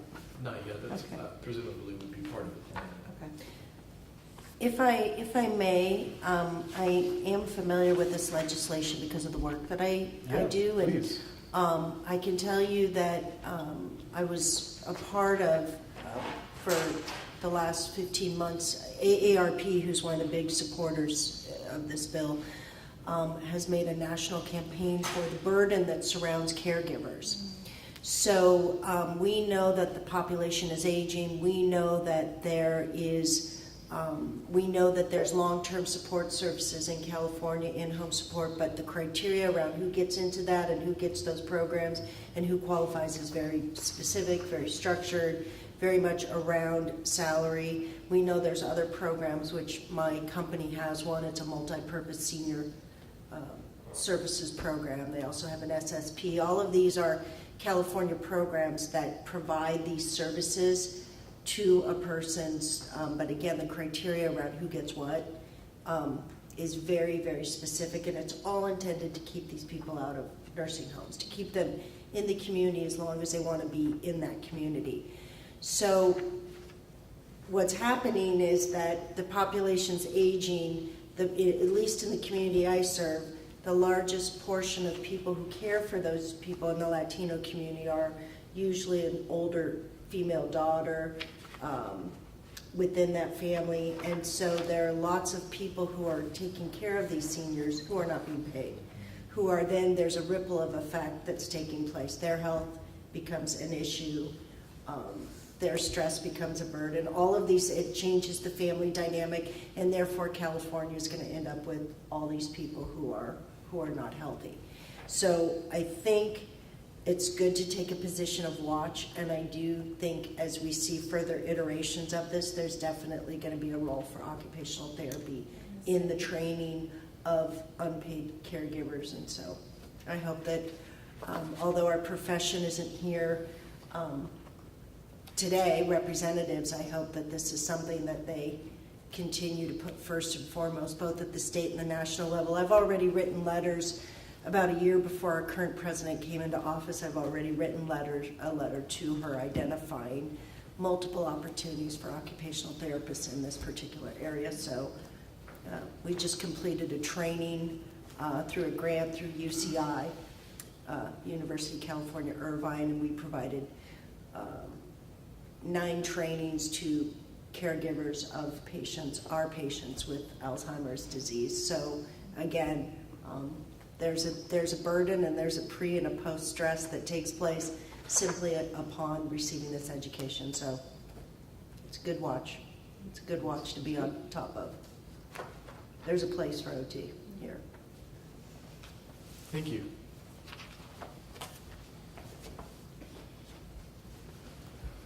just to speak to the changes in the bill, it has improved, I think it's improved a lot since we saw it, so they've improved it, so.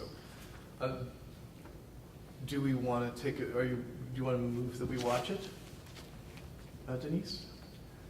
Or is there, You need a formal vote, right? Because this was a recommendation, so you need a formal vote. Didn't the committee recommend to watch, so we would just be supporting with the committee? I was we just. would, but we're kind of taking them individually, because we're not Okay. going to, we picked different positions on other bills. I'm making. So but you could adopt the committee's recommendation to watch. Perfect. I That could am be the- going to make a motion to adopt the committee's recommendation to watch, AB 1382. I second. We have a motion, a second. Any for board discussion? Hearing none. Any public comment? Chuck? So, I just wanted to, just what Denise was saying, I just wanted to mention that our president-elect, incoming president, Wendy Hildenbrand, we actually had a meeting earlier this week talking about the role of OT in population health, and I think one of her top priorities when she assumes office is to look for where we have opportunities in putting some OT resources in combination with state resources to putting forward that role and creating some new jobs that aren't tied to traditional reimbursement mechanisms. And so if you have information that you'd like to share with Wendy, that would be fantastic. And this bill seems like a step in the right direction. Thank you.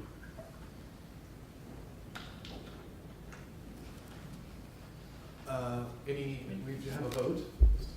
Okay, Jeff, Aye. Denise, Yes. Biana. Sharon, Aye. Laura, yes. Richard, Yes. Motion carries. Support. Or we watch 1382, AB 1382.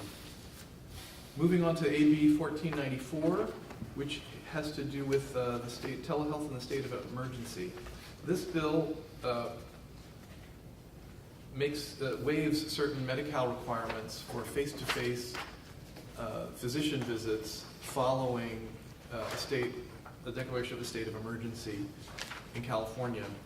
And the committee just discussed this bill and suggested a position of support for the reason that there are a number of requirements for face-to-face visits with physicians before, for example, occupational therapy, home health can be prescribed. The physician has to, and some of these are Medicare requirements, but this only affects Medi-Cal. However, it can be an obstacle to care, and certainly in an emergency, during a state of emergency, it's an obstacle of care. I shared with the committee the experience of Kaiser and Santa Rosa after the fires, when one of the requirements, for example, one of the requirements is to have a face-to-face visit before a power wheelchair evaluation can take place or a power wheelchair can be prescribed. There has to be a face-to-face visit with the physician where they discuss the need for the power wheelchair. Well, we had people whose power wheelchairs burned up during the Santa Rosa fires, and then we had to replace them. And so my counterpart, I wasn't working in Santa Rosa at that time, but my counterpart, that used to be my territory. I know some people whose wheelchairs burned, and my counterpart had to quickly find a way to replace those. And to require that person to go to a physician and have a face-to-face visit, even through telehealth, in a situation like that where services are down, is an unnecessary burden. Primarily, it seems, my personal take on it, which I shared with the committee, is that these are anti-fraud measures, because there have been, for example, I've evaluated people who went to a senior center, got pulled out of line by somebody who said, do you want a power wheelchair? Took them to a doctor's office. They filled out a form and they got something that was not medically necessary, and they billed Medicare, and it was a fraud situation where they were later prosecuted. So I know that this is an anti-fraud measure, these face-to-face visits, and also to make sure that the doctor prescribing the service has seen the person and can attest to the need. Home health in California also requires you have to have seen a physician within a certain length of time for face-to-face for home health services, which is more relevant to this particular bill because this is about services, not equipment. But I just felt very strongly about it that we should support this, and that's where, and the committee recommended a position of support. Excuse me, for this bill. So that's now that doesn't speak to the actual language of the bill, which you can read and see if there's anything in it that we might not want to support. This was amended on April 11th, the day before we had our committee meeting, so it's not changed. Although I'm not sure, do we see these changes? They're very small changes. I think you would have seen the March 28 version. Yeah, I think we saw the previous version, so this one just adds provider bulletins. So it's more for sure. Some instructions.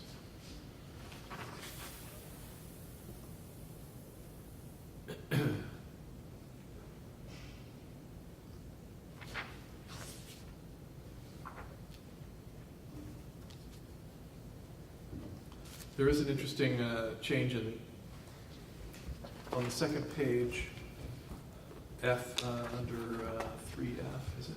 No, F, about telehealth reimbursement. The department shall ensure its reimbursement policies reflect the intent of the legislature to authorize reimbursement for telehealth services appropriately provided by an enrolled community clinic.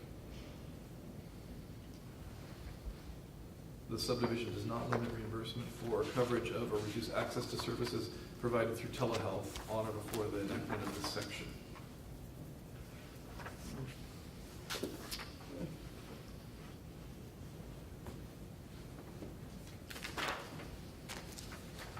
One of the discussions during the meeting, one of the other committee members says, we talked about the anti-fraud. It's like fraud happens after, during state of emergencies all the time. This is not, it's not a material consumer protection issue.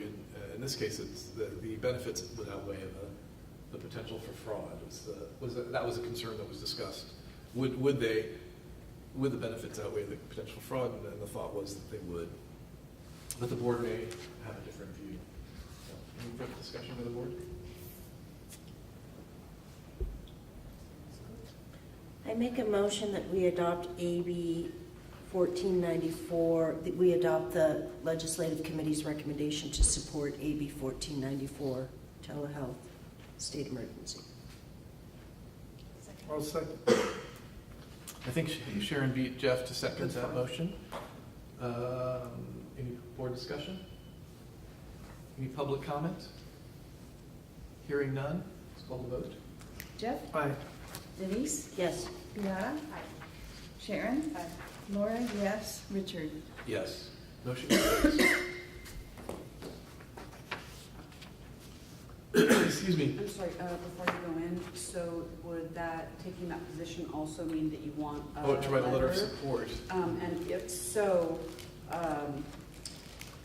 maybe a couple of, yes. Guiding terminologies. Yes. What she said. Need to know the guiding terminology. Yes. So, that's one thing to consider, okay? And then the one other thing I wanted to call attention to is the fact that the Department of Healthcare Services is going to have this stakeholder process, and it does say that they have to have a minimum of 2 meetings, and it identifies the mandated stakeholders, but what I believe they will do is probably put information on their website, and if you want, then I could do that to get notice of the meetings that they hold, and they would normally have a list of the 50 or 60, participants. That would also be helpful to know. I mean, that's separate from this, bill, I'm assuming. I'm sorry, I'm not quite sure what for us to get a list or What I'm for us to saying be on the is, list. If we make a motion, we could also make a motion that she has the notices put on our website to notify.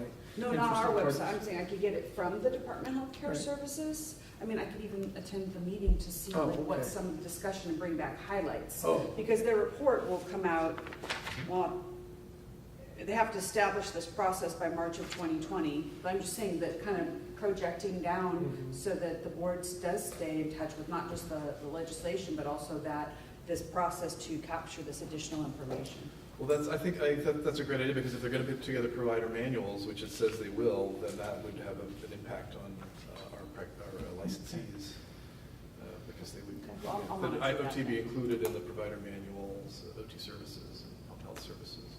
Okay. So I think that would be great. I'm glad you mentioned that. And also,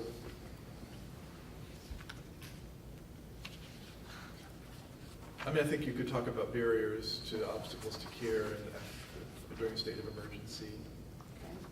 In-home services, barriers to in-home services or community-based services imposed by face-to-face restrictions on requirements for face-to-face position. And something about meeting the urgent needs of disaster victims. Yes. Is important.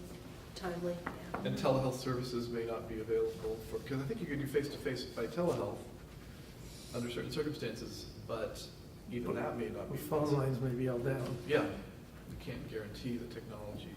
Or the cell tower is gone. Yeah. Right. Does that help you? Does that Yes, thank you. That should be enough. Oh.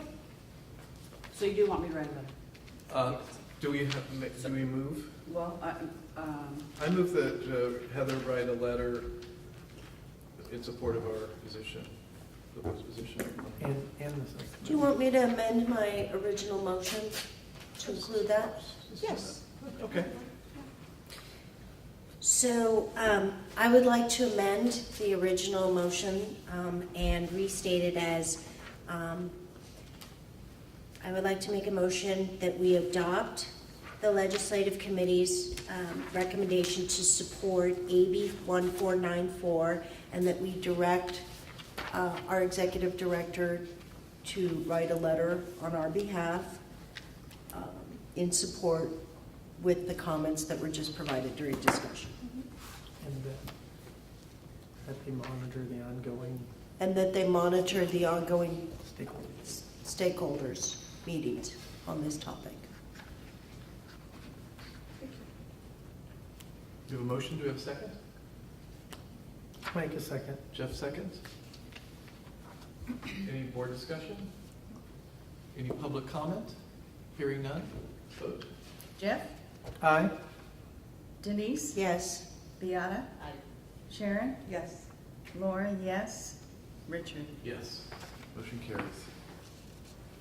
Thank you. Moving on to AB 1529. We recommended a position of watch, but there was also some confusion about it.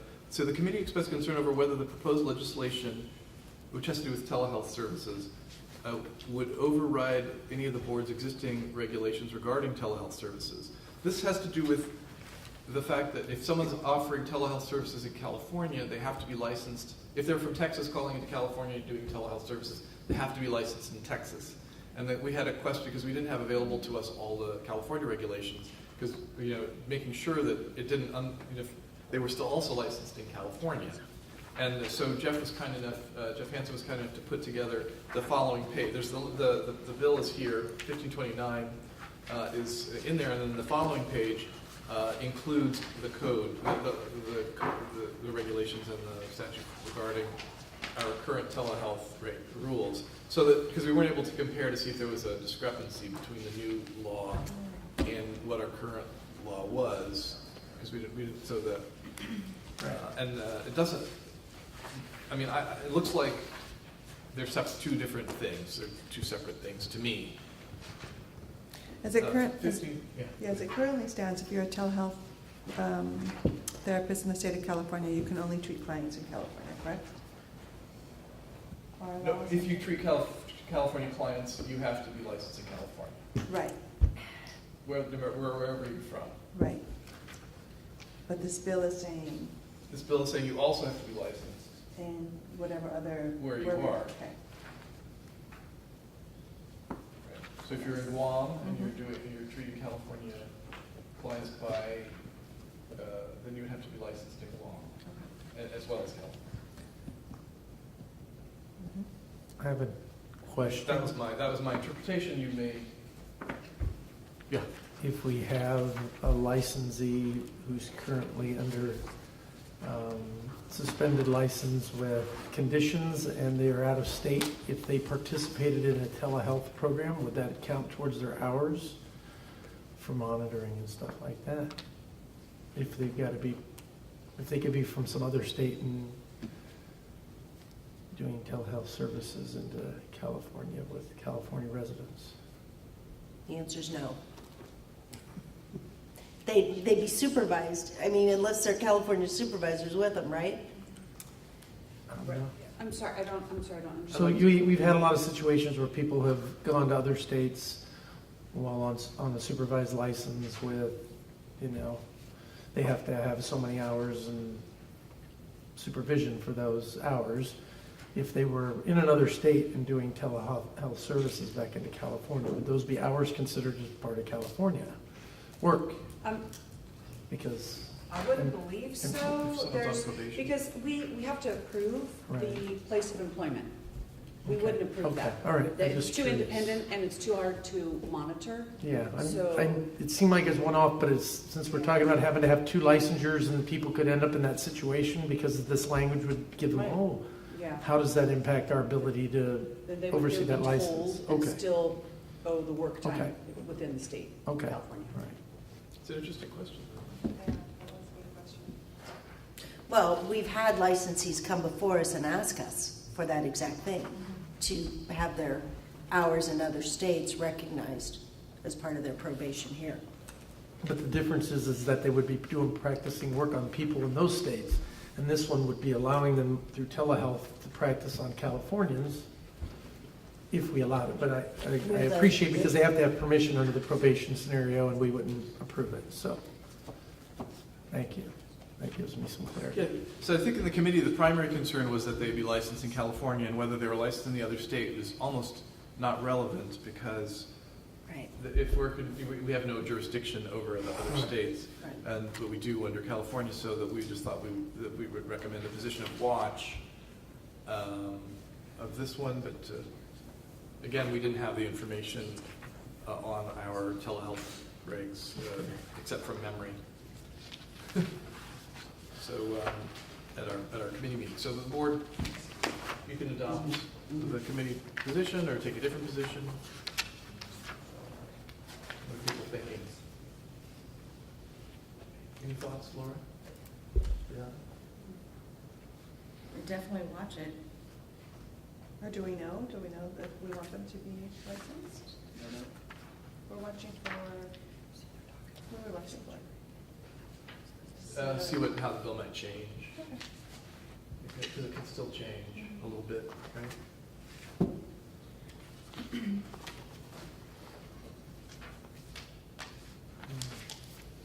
No other discussion? Okay, so I move to adopt the recommendation by the committee to watch AB 1529. Beata seconds. Any more discussion? Hearing none, any public comment? Hearing none, vote. Jeff? Aye. Denise? Yes. Deanna? Aye. Sharon? Yes. Laura, yes. Richard? Yes, motion carries. AB 1540, music therapy licensing.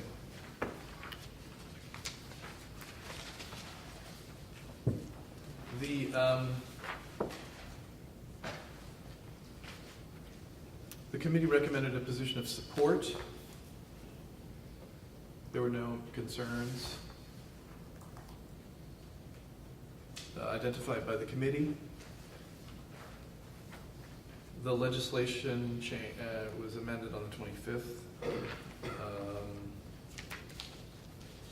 which primarily exempted current music therapists employed by the state of California Can I ask for you, board certification. Yes. is that, Richard, there is such a thing that is being board certified as a music therapist? Evidently. Okay. I'm sorry, what was the question? There is such a thing? You can be board certified as a music therapist? There are boards you sit for? Oh, I don't know that. Because I'm sure I hear that, I'm like, Well, I what- guess what- if they're referencing it, there creates- must be. It creates the credential, it looks like. No, National Board Certification Board for Music Therapists. Wait a minute.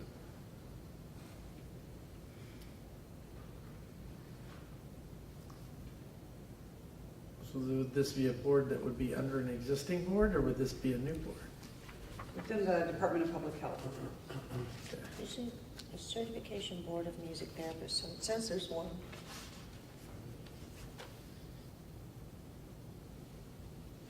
It's probably similar to our MBCOT, where it's a Okay. national organization. It seems to be, it's like a trademark bill with a definition of music therapy in it. A little bit of a definition, but, Yeah, American Music Therapy so Association. it's similar to what, I mean, yeah. So, yeah. So it it's is not trademark. exactly a practice act.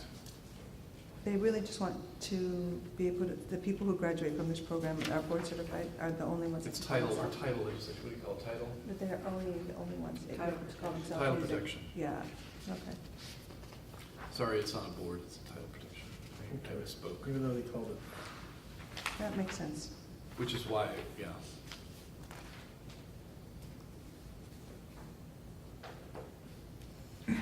Any discussion? Or if not, I'm ready.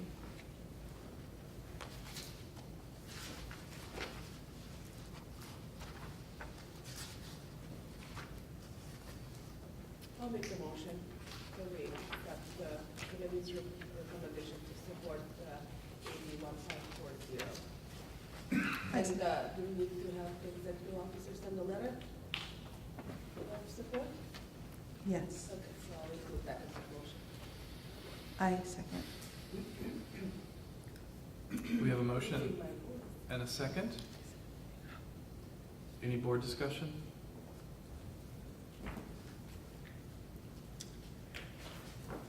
Hearing none? Well, yes, I would need some context about that support. Oh, It's a, because it's a title, it's limited to title, it is title protection. Which has a, so it prohibits people from using the certification term, to holding themselves out as a music therapist without having a baseline, a level of education and training. And that protects the, it's,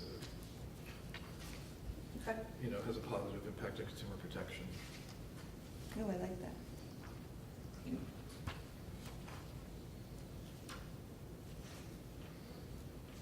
I also think if you follow, Heather, I wonder if it, or to the rest of the board, if it becomes necessary to state that the clarity around this title, board certified music therapist, and everything that goes with it, will therefore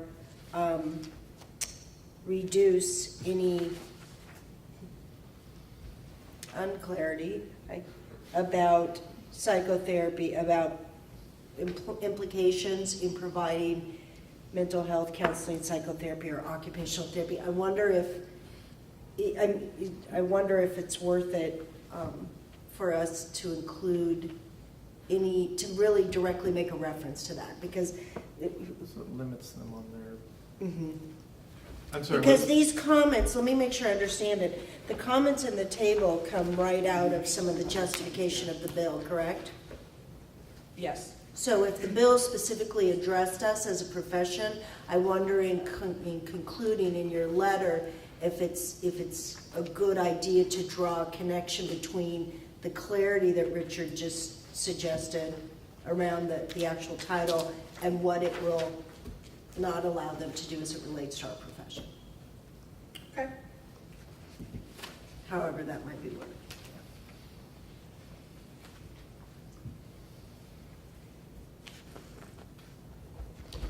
So we've had the board discussion. Any more board discussion? Any public comment? Hearing none? Let's vote. Jeff? I Denise? Yes? Yada? aye. Sharon? Yes. Laura, yes. Richard? Yes. Motion carries. Now, SB 163.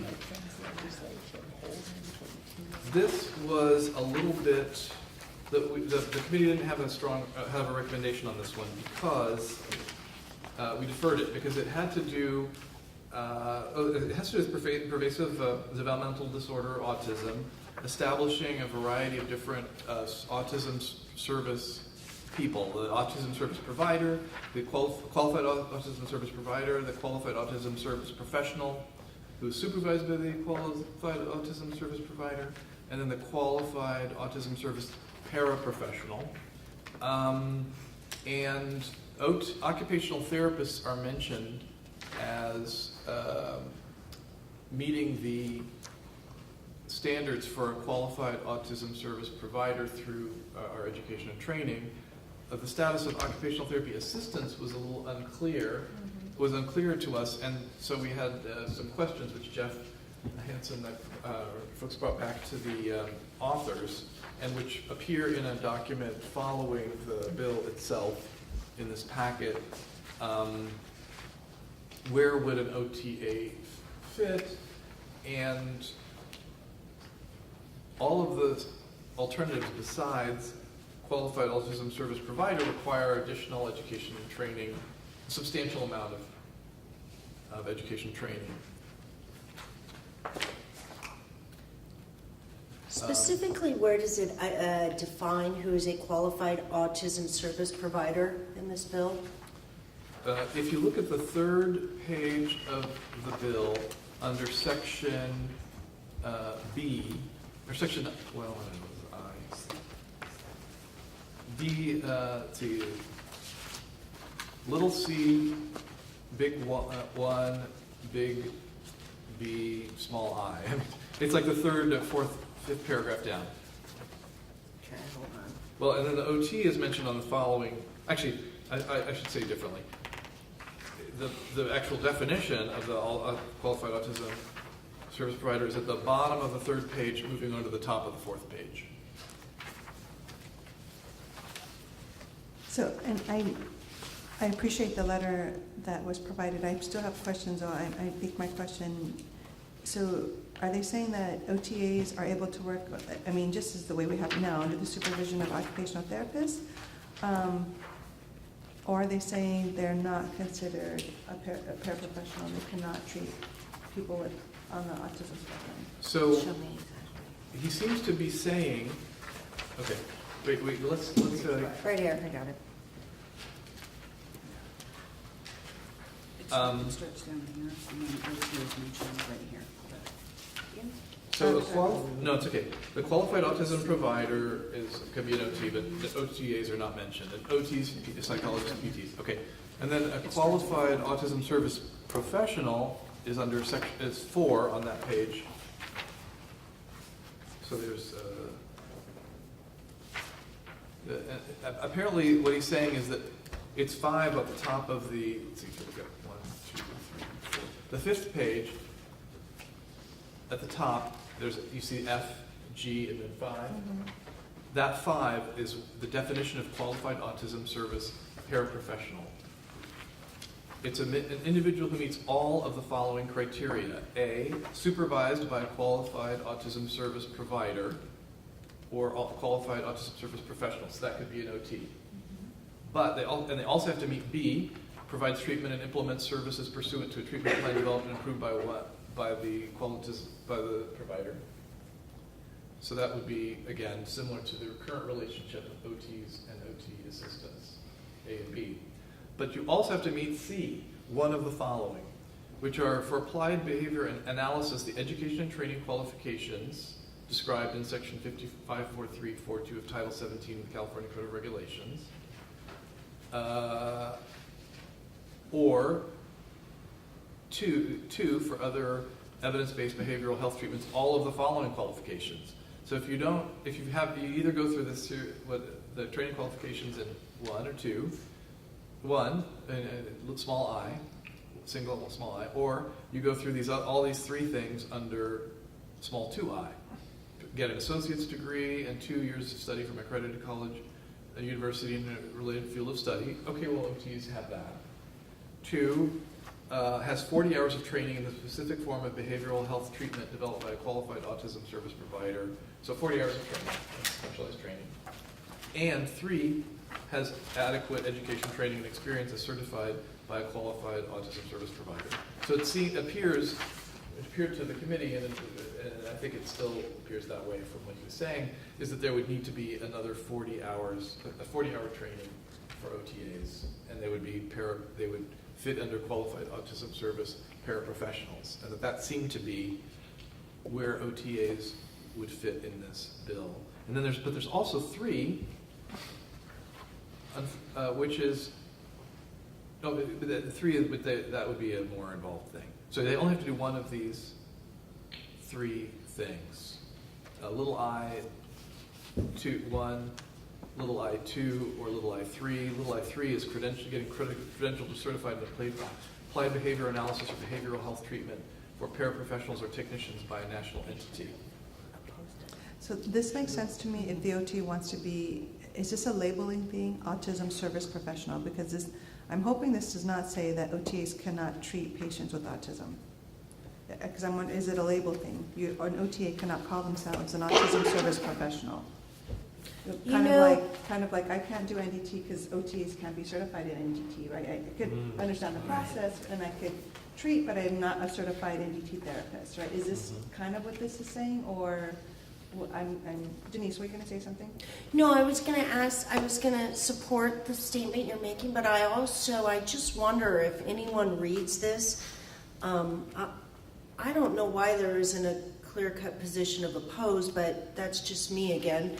From the committee, I guess what I'm wondering is, I read it as all of the people under B provide these services, and then everyone thereafter, then there's another way, I'm wondering if anyone reads it this way, there's another way to treat these people. It feels like a workaround.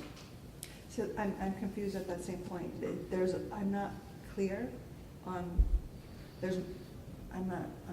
And it just seems like a workaround to me, and it also seems like it's a different version of a bill that I believe OTAC opposed regarding,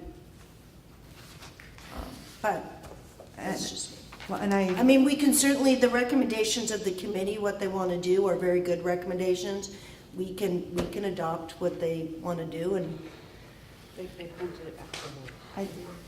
The committee. they actually gave suggestions, some good suggestions. The committee didn't want to take a position because we wanted to get more, we thought by the board meeting, maybe we can get some clarification from the authors about where OTAs fit in this. And did they consider adding OTAs to the qualified, just as OTs are mentioned in that first section, should OTAs be mentioned? But yeah, I think the question raised here is this section B limiting to those that can provide it, or are there another avenue people, based upon these other criteria, that might not fit nicely into what these other professions have already done, that would allow them to come in and qualify themselves as a certified autism paraprofessional? I think it would be real easy, like you said, is if it's limiting to those, this was just for point of clarification, especially if there are unique, education that those groups would need to get to be able to be a professional in that. But if it allows other people to use other licensing or knowledge to come in and say they can do this, then that's the question. Because that undermines all of those other professions, because they have a practice act and they've done, so. And I want to be really clear. I'm not trying to limit it to just B. That's a good comprehensive list. It might, based on the data we receive, make more sense to expand B to include people who have similar criteria to treat these people. But what happens down here under, and I agree with the committee's recommendation on clarification, what happens under big, the number 1, the number 2, and number 3 is it feels like it's a different avenue to me, and I would need clarification on that in order. I would think we would want. And please keep my bias in check with the only OTA on the board. It just seems like it's limiting scope of practice, and I'm not sure of the intent of the bill. Well, that's a second issue that I think we could get around right away, Sharon. Mm-hmm. I think supports the statement. We could expand B to include occupational therapy assistants. I think that's a clear-cut decision, but there is some clarity that still needs to be provided around. Is this group of B, and we suggest to include occupational therapy assistants, or is it B and then everybody else who fills criteria 1 and 2, because that'll change our position. Agreed. So the committee recommended to the, I guess, in terms of Well, meeting, the committee, They gave suggestions, Ada Boone right? Hurl is our OTA member on the committee, and she was not able to attend our last Legislative Regulatory Affairs Committee. So we really did feel like we were missing the OTA perspective on this, and also information from Senator Portantino's office about the where the assistants would fit in. Because normally an OTA would, an OT assistant would work with the OT and would be able to perform pretty much whatever is appropriate for they got the delegation of activities is considered is like a little bit freer and it's not as restricted as this. Currently, this would result in a limitation in that, the ability of the OT to delegate certain activities to the OTA. And I get it that they're trying to raise the bar for Right. autism service providers and a whole host of people outside of our area. We're not the primary focus here. And it's and there's, by exempting OT occupational therapists from all these other requirements, or not exempting us, but grandfathering us in, OT's in, then that is helpful, in a way, but they're not doing the same with OT assistants. OT assistants have to do 40 hours of training. And is that something, from the board's consumer protection, is that a necessary consumer protection? Is that excessive regulation? And we did ask, have there been thoughts on including OTAs as OTs were included? And they said no. There are probably other paraprofessionals we could also mention, like occupational therapy assistants. But if we name one and not the others, the health plans could take that as legislative direction that only those named were intended to serve as paraprofessionals, and they might deny coverage for services provided by the unnamed certified or licensed paraprofessionals. Therefore, we thought it best not to name occupational therapy assistants or other paraprofessionals in the bill, particularly since they would clearly qualify as a paraprofessional under the stated criteria. There you go. But only if they. Look at this part, right? But only if they receive that extra. and we would argue that we have had a history of not being expressly stated in legislation and have therefore been excluded. So I would go to the place of going back and supporting that we put occupational therapy assistant in that language and let the other professions put their paraprofessionals through as well. Yeah, the inherent, something about being inherent, it should be, I don't agree, that hasn't worked well in any bill before. That should just be assumed that you would all consider paraprofessionals, but then you have to go back to the criteria, and there's only very few people that can qualify under the way they have it in the bill. I don't know, I feel pretty strongly, this is just me, I'm just going to throw it out there, I oppose, but I'm open to see what everybody else feels. I'm right there with you. I think we have some public comment. Was this? I think Yeah, it's so Chuck Wilmarth again with AOTA, and this bill goes back, original law goes back many years, and AOTA and OTAC lobbied to include occupational therapists listed under qualified autism service provider, and it really hasn't worked out the way we had hoped. My understanding is that those that have autism are receiving occupational therapy services through an occupational therapy benefit. They are not receiving it through this statute. That the OTs have not attained the status of qualified autism service provider using this language. They are providing services as an OT. So, I think it makes sense to try to advocate for OTAs, but even if it's included, I'm not sure if that changes how services are being provided. A parallel is the ABA folks advocated for some new codes, and those codes are available to us as OTs, but we're not using them. They're in a different section of the book that we're using 97,000 series codes. So while nothing prevents us from using those codes, they are predominantly the ones using those codes. So I guess maybe some additional information is necessary, and perhaps the board could go back to the sponsor and ask about, you have these folks listed as qualified autism service providers. How is that being operationalized today? I don't think it'll be a favorable answer, but that might be helpful to shine some light on this topic, that the reality is that it's the ABA therapists, their assistants, and whoever else they use that are predominantly providing the services. Yeah, who makes up that pool of people they're describing? I mean, I know that's my question, it's a question for Yeah. them. Well, I And know there that- was a third part of the ask by the committee, which was to see the position that OTAC had taken. Heather Kitching sent an email this morning that she wasn't able to join us for the public comment, but that she had shared some thoughts with you, Chuck, but I don't know if, Not If on it- this they reflect this specific bill. bill, we've talked about Yeah. other things, so I'm afraid. Do they post that on the website? The legislative position?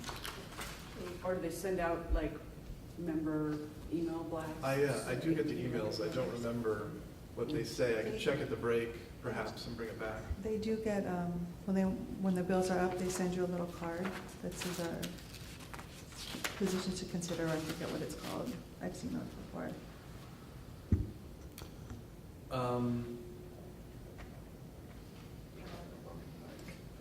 But what I'm hearing from you, Chuck, is the notion that occupational therapy is considered to be a separate category of treatment options that would follow the OTAs could serve people under OT, but that this is establishing a separate line, or not a separate line, but it helps work out, it's a separate thing.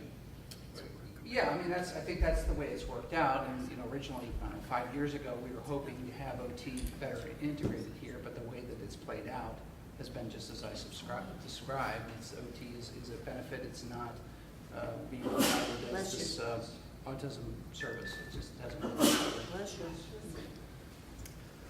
Bless you. Why don't we take a little break and come back to this? Is that all right? What do you mean, like 5 minutes? Yeah, 5 minutes. Let's take a 5-minute break. Be back.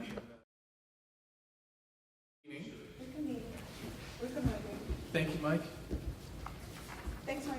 Thank you. So we have some Bye, Mike. discussion. Go for it. Good meeting. Thank you. Thank you. So before we're discussing Senate Bill number 163 regarding pervasive developmental disorder, autism, and the variety of qualified autism service folks, different categories of professionals and paraprofessionals and service providers. And we had concerns about occupational therapy assistants and where they fit in, and occupational therapy services and where they fit in.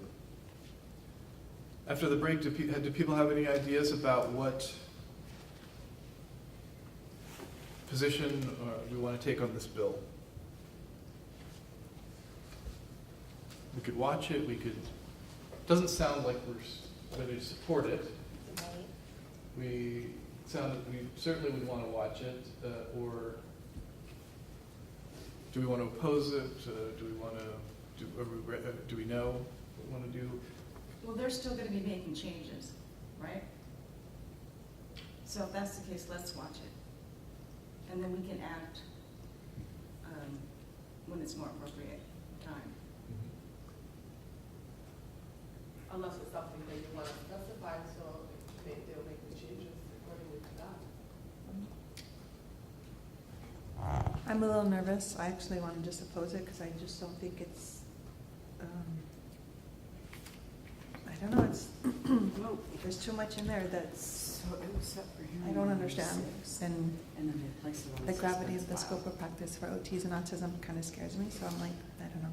It's, Heather's pointing out that it's on the appropriations suspense file. Yeah. Is that where bills go to Yeah. wither away? I believe so, but I would have to double check with the author's office. Marinate, that's where they go to marinate. A nice letter of opposed sealed. So Sharon, just so you know, I support the direction you want to go. I just don't know at this juncture if I would think we were there yet, because if that is the case with that, that's great, but I still think what the committee put before us, some of the questions they asked go back to the sponsor, some of the recommendations from our public comment go back to the sponsor. I think that those are worthwhile pursuing. So That can work, I totally agree. at this juncture, I could make a motion that we adopt the committee's position. to The watch. committee didn't take a position, Oh, so we would committee just make our suggest- own. oh, You okay. make our own. So here's some more information. The May 17th is the deadline for the bills to get out of appropriations. I'm not sure if they would take it off the suspense file, but if they do, it still has to go over to the assembly. And they've got a couple of committee hearings before it gets to appropriation. So I guess what I'm saying is, if you watch it and then it does proceed, there's time to hold a meeting to discuss this bill and get the letter into the author's office before it goes much further. Laura, How's did that? you make a formal, was that a? So I formal make a motion that we watch, Did- Laura, No, she did Oh, it, she had you- recommended it. do, go ahead, oh, Laura. that's right, you made a recommendation, not a motion. Sorry, yes, go ahead. Go ahead, So, Denise. I make a motion that we watch Senate Bill 163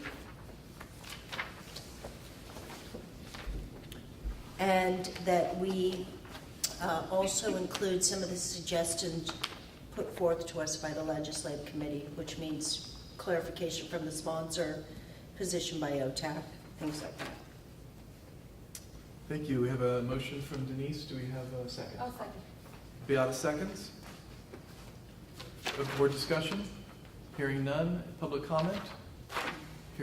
Hearing none. Let's vote. Jeff, Aye. Denise, Yes. Brianna, Aye. Sharon, Aye. Laura, yes, Richard. Yes. Motion carries. Thank you. Senate Bill 425 is our next one, probationary physicians and surgeons certificate unprofessional conduct. The committee was concerned about this bill. It does appear that it would include occupational therapy, but one of the features of this bill, which has to do with, excuse me, it requires that any licensee file an allegation of sexual abuse or sexual misconduct made against a healing arts licensee to the agency within 15 days of receiving the allegation of sexual abuse or sexual misconduct. And failure to file would be a $50,000 per violation. A willful failure to file would be $100,000 per violation. And what is an allegation is the question for us here. If a person alleges sexual misconduct, I'm an occupational therapist in a hospital. I have a physical therapist's boss and a nurse above him. So there's an allegation by someone I work with of the sexual abuse. So each of us would be required to file a complaint to our own boards, or be subject to a $50,000 fine. When is an allegation an allegation? Is it because somebody said, is it a complaint? Is it, what level of, what's the threshold for this is the question. And so that doesn't seem to be clear in this bill. So we proposed putting a watch on it. You don't necessarily want to, because it seems like to oppose it doesn't necessarily, you don't want to oppose a bill like this. But on the other hand, it's highly problematic to be reporting to 5 licensing boards every allegation. It's hard to know. Right now, it's a complaint. If there's a formal complaint, that's a different thing. But I don't know. So the board was reticent to support the bill and reticent to oppose it. Is it the committee. is the May 17th date the first time that this is going forward to be seen? No, I'm sorry, that date was relative to the other bill only. Okay. So 1 moment.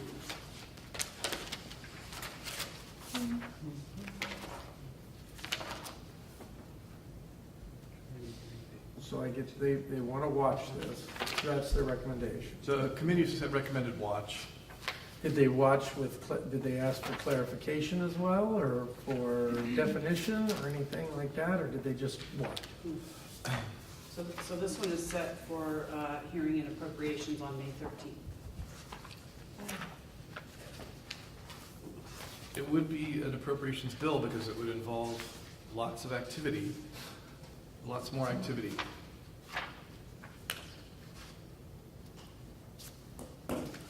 There would be definitely an enforcement cost associated, so. Yeah.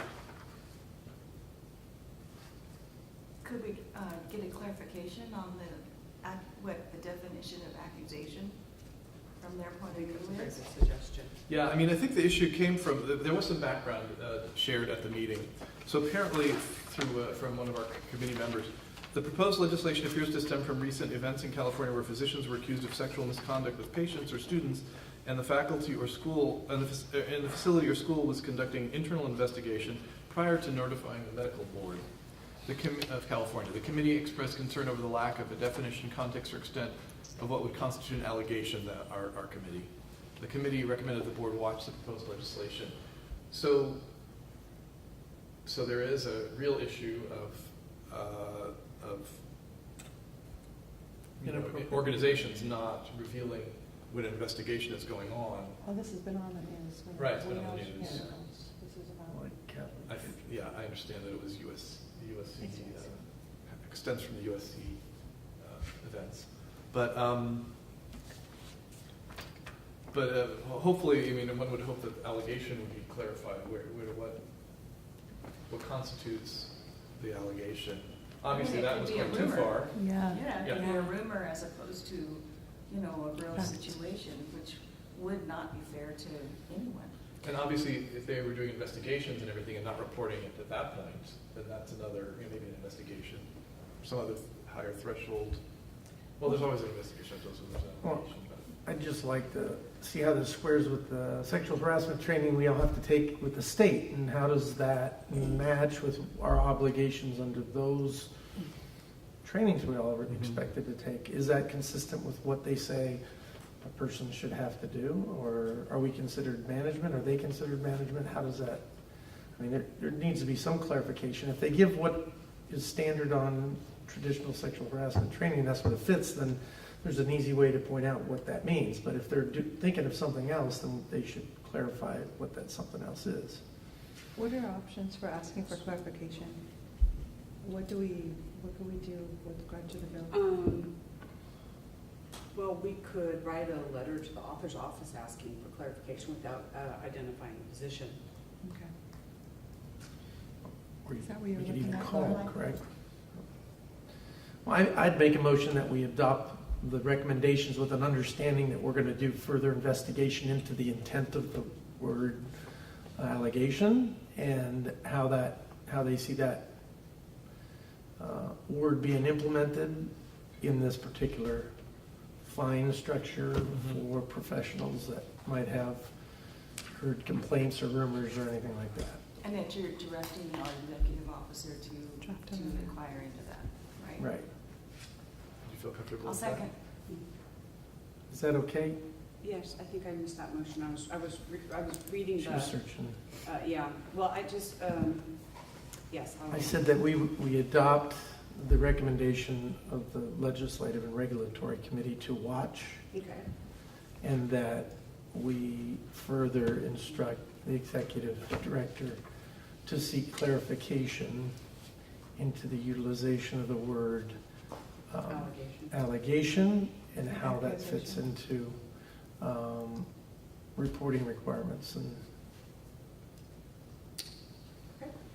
So we have a motion from Jeff. I second. We have a second from Laura. Any more discussion? Hearing none. Any public comment? Hearing none. Call the vote. Jeff? aye. Denise? Yes. Deanna? Aye. Sharon? Yes. Lori? Yes. Richard? Yes. Motion carries. I did want to just share real quickly, support provided so far includes Medical Board of California, Consumer Watchdog, and Consumer Attorneys of California. Opposition registered includes the California chapter of the American College of Cardiology, California Medical Association, and the California Society of Plastic Surgeons. In terms of under the policy part, it says that medical board was in support of 3 different portions of the provisions. Let's see, and part of it also increased the period of time frame allowed to file an accusation if there was an interim suspension order, which is, all the boards have this available to them. It's, you know, it's a fairly high standard, and what's burdensome about doing that is that immediate removal from practice, though it requires that accusation under the legal pleading that outlines the allegations. It has to be filed in a very short time frame. So they're not a fan of it, and it looks like this bill would also increase that a little bit, so that would be helpful. So what we'll do is send that. So, but what do you want to do once we get the information? Wait to see if some of these other bills move, and then schedule a teleconference meeting to discuss legislation? That would be fine with me. Yeah. That works for me too. Okay. Probably June, you think? And then what we'll do is include the most recent analysis by whatever committee it's been heard in. So you'll have that information. Okay. Thank you. The final bill on our list is Senate Bill 697, which is a physician assistant scope of practice, practice agreement having to do with supervision, the type of supervision that physician assistants get. This bill has changed since the committee looked at it. It changed on April 24th. The changes are in the version that we have before us with crossouts and italics. The committee recommended a neutral position in light of our discussions about the nurse practitioner bill.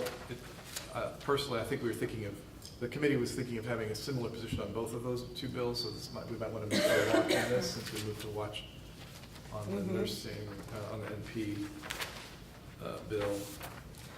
Is there Heather, do you happen to know who supports and opposes the bill? Is there anybody like AMA or nursing? I don't know, but I can tell you. Thank you for checking on that.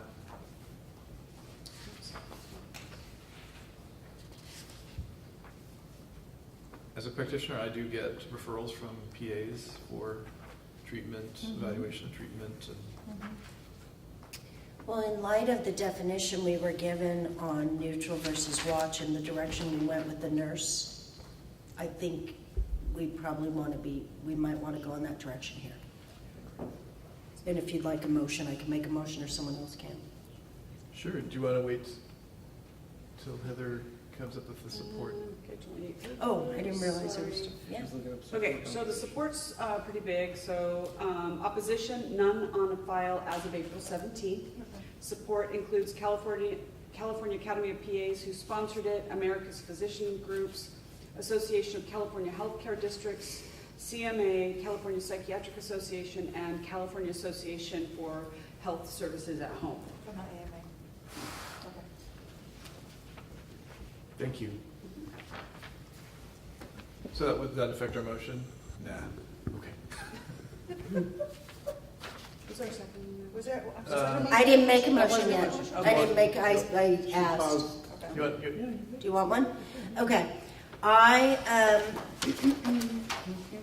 me go back to it. I make a motion that we take the position as watch on Senate Bill 697. do we have a second? I'll second. Laura? Laura seconds? Any further board discussion? Hearing none. Public comment? Hearing none. I'll call the vote. Okay, Jeff? Aye. Denise? Yes. Kiana? Aye. Sharon? Yes. Laura, yes. Richard? Yes. Motion carries. We're watching that bill. Thank you very much. We've completed that section of our agenda, section 9, number 9. Now, we're at number 10, and it's 12. what is it, 12 something?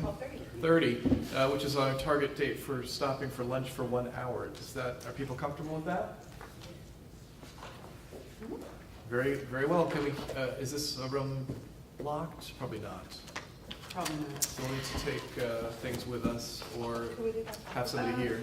Well, yes, why don't we, if we can collect your discipline things, like write your initials on the outside, we'll stick them in a suitcase and take the suitcase with us. Great. How about that? Yeah, that's We've perfect. got a little one over there. Because it's confidential information. Are we ready to get started for the afternoon portion of our meeting? Yes, sir. Great, let's reconvene.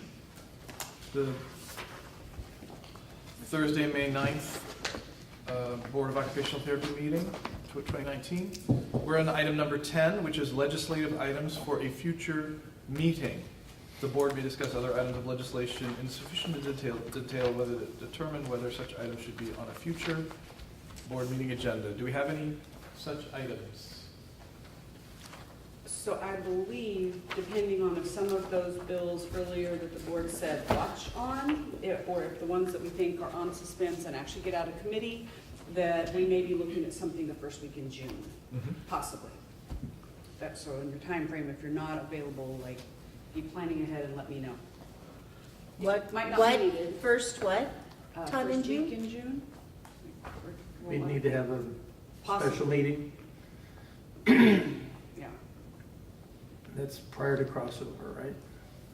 So, I think you have second week of June, isn't that when the bills are required to cross over? Something like that.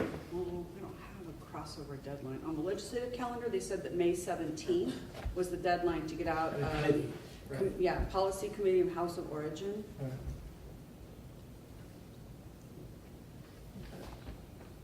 Anyways, that's just sort of a heads up, placeholder type thing, but not a certainty at this point. Okay. So that way, at least we would know what the bills look like on their way out of the Assembly or the Yes. Senate.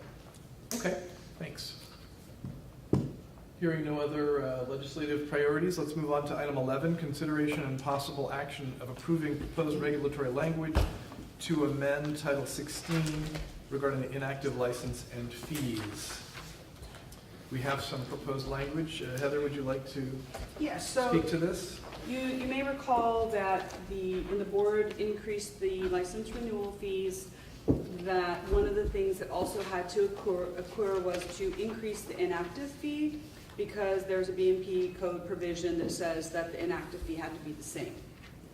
And so those OTAs who were inactive went from a $25 renewal up to a $180 renewal. And the occupational therapists who were inactive, they went from $25 up to $225.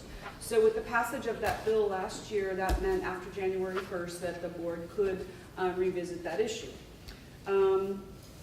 To the point that there is a memo about the fiscal system under my report, it is my recommendation that since they still have not closed out the 17-18 fiscal year, so that would be the fiscal year closing June 30 of last year, those books have still not closed out. All of the numbers that we have relative to revenue and expenditures are all estimates. I would strongly encourage the board to wait until that last fiscal year closes, get stronger estimates for this year so you have a better fiscal picture before you're pulling the trigger on something that we might not necessarily be able to afford. That's my recommendation. Sounds reasonable. I was interested in this table that you had where speech language pathologists and audiologists have such a low application fee compared to everybody else. It's interesting. Physician assistants is low too. So do we agree that we'll just hold off on this and put it on an agenda after we get the numbers that Heather describes? Okay. So we'll put that on a future agenda. We'll table that for now. We don't need to vote on that, right? Nope. Okay, thank you. Item number 12. Consideration and possible action of approving proposed regulatory language regarding fines. Also, Yes, so Move that forward, or- the edit is actually on the second page. oh no, it's the conviction Yeah, language. and basically, a violation includes failing to disclose a conviction on an application. And so with the new provisions in AB 2138, where we can't require that, this wording, instead of striking it in its entirety, leave on the part where it says where you're legally required to do so. And then this will be a part of that big package that you all approved last meeting. It's required. We have no choice but to do something like this, so. Well, no, you could strike it in its entirety altogether if you wanted. You have a little bit of choice, but we can't leave it as is. Okay. Board discussion on that? Or people think we should just go for it as written? Yeah, that's fine. Should we have a motion to that effect? Yeah, I make a motion that we accept the recommended modifications to CR Section 4141 citations, Section 3. We have a motion? We have a second from I'll second that. Beata beat you to it. Any further board discussion?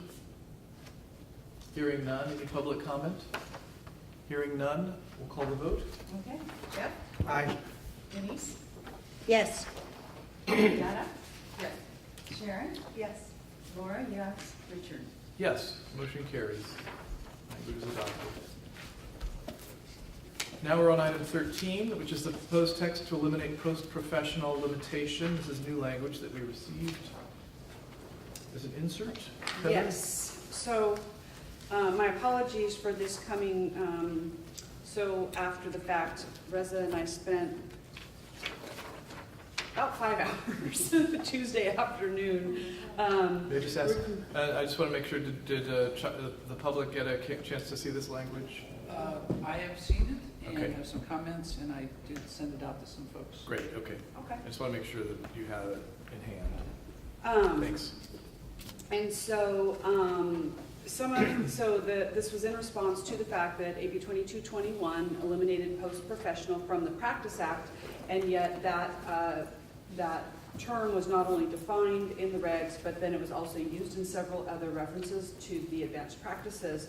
So we went through each of the sections to come up with a way that would be not only eliminating the references to the post-professional, but also to make sure that it really, the verbiage pertained to the advanced practices, and that's why there's some new cross-sectioning, so that somebody didn't try to take a section on its own, for example, and then think it meant something different.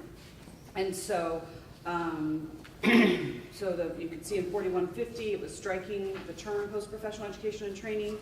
In 4151, it was some clarifying language, as well as adding in the A1, which talks about the application being filed.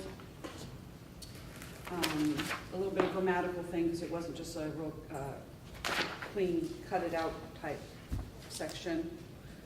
And that's basically went through each of these sections, and again, you could see through the strikeout and the underline what the intention was.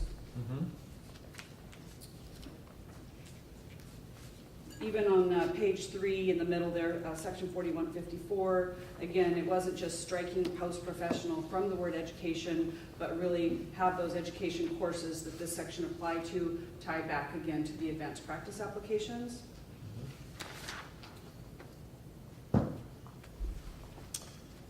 May I ask at the bottom of 4 and 5, there are X's having to do with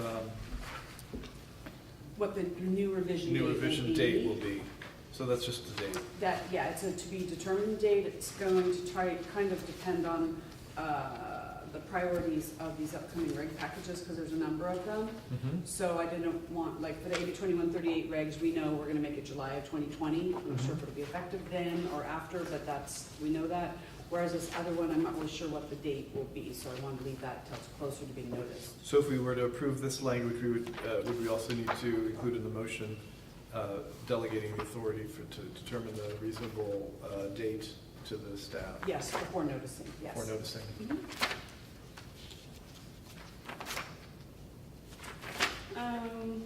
So the rest, let's see, continuing competency, so all of those sections pertain to the advanced practices, except for 4161, which was the general continuing competency, but there was the one reference in there. And the reason you have the applications that follow is because those applications, as mentioned at the bottom of page 4 and the top of page 5, they're all incorporated by reference, which means that when the application is incorporated by reference, we have to show the changes on the application. In the track changes, they actually become a part of the rulemaking file. And so we eliminated the reference to post-professional, updated a couple of things, so there is actually a little bit more work went into the application in terms of making sure we have the proper Information Practices Act reference, make sure that we're meeting the requirements of that. Again, the date has the X's, and then there were a couple of corrections made as well. These applications were dated, 2 of them in 2009 and 1 of them in 2011, so we actually haven't really looked at them for quite some time. So when we went through it for the post-professional issue, we went ahead and just kind of eyeballed the rest to make sure it's current and correct. Thank you for cleaning it up. Do any board members have any concerns about these changes that they'd like to bring up? Any additional changes? Sounds like you guys have done a lot of work to put this together. Yeah, thank you for that. Thank you, yes. Shall we have a motion to accept these changes and delegate authority to fix the dates? We have a request for public comment before that, I guess? Yes. Yeah, so Chuck Walmarth again with the AOTA, and I do appreciate the work that's gone into this. I had I guess a question and a comment. So, depends on how you read this. Hand therapy services may be provided only when approved by the board or when acquiring education and training hours to support an application. And I understand that, but if let's say there's a student that's in an OT program and they are required for to get their degree to get education in hand therapy or modalities or perhaps swallowing, they're getting that to fulfill their education in the program, not for the purposes of supporting an application to the board for advanced practices. So it depends on how you read it. If you're saying acquiring education, if I'm a student, I'm acquiring education modalities to meet my requirements, not to support an application to the board. You see what I mean? Could this be misinterpreted?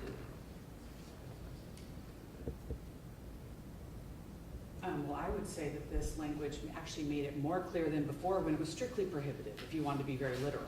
Because it simply before it said only when they completed an application.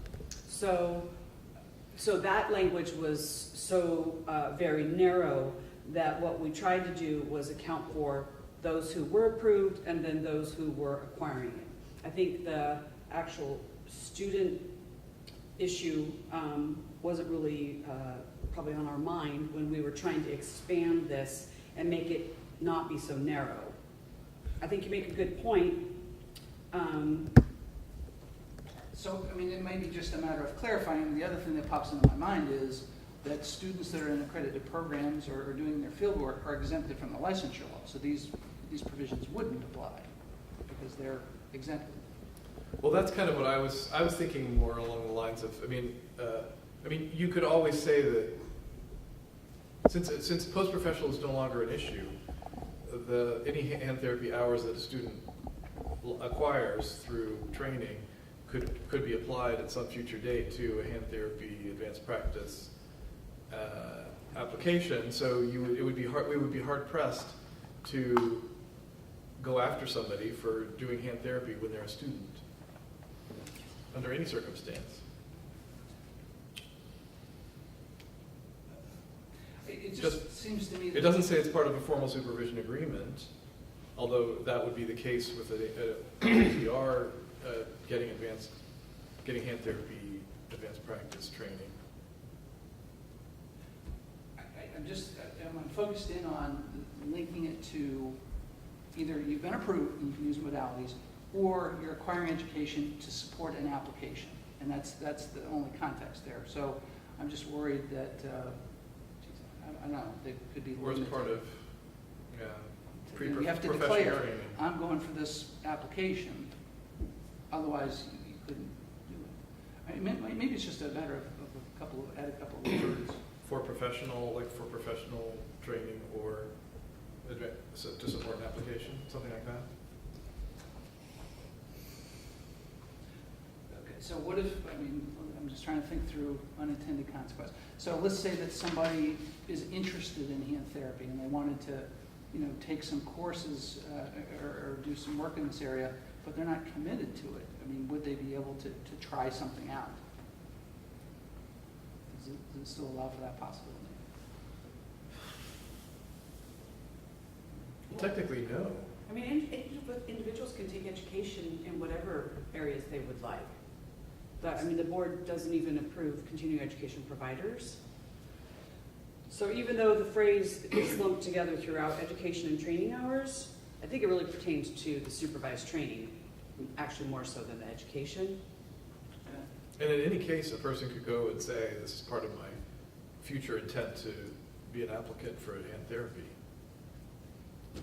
So they could make that argument, and I think we would be hard pressed to. Okay, I think I'm okay then. Again. It could be abused, of course, but. Again, students in a program would be exempted from this provision, essentially. So they wouldn't be limited in any way. In other words, just going back to my example. Well, they wouldn't be exempted, but they wouldn't be limited by it. Okay, well, again, let's go back to my example. If I'm in OT school, I have to take some courses in modalities, and maybe I go to do a field work in a hand therapy clinic. I'm not interested, I don't pursue it. They wouldn't be impacted because they don't necessarily have to file an application. Follow what I'm saying? Mm-hmm. Okay, so I'm good there. The other piece, and maybe this is more of a question first, striking post-professional in the section related to continuing competency. It seems to me that if someone, just leave the advanced practices behind, we're just talking about somebody that's trying to fulfill their continuing competence requirements. I just want to make sure that post-professional coursework would still count if they take that. If they're pursuing a post-professional OTD, I'm assuming that we're just making this language clear rather than saying that no longer is eligible. Well, wouldn't that qualify under the academic credit listed above in A2? Okay, and so it's really a question about intent. And I think by your question, you're suggesting that post-professional coursework would qualify, that it isn't necessary for it to qualify. Why is it being deleted? It has nothing to do with advanced practice. Isn't post-professional, the definition of post-professional deleted in the law now? Is there a definition?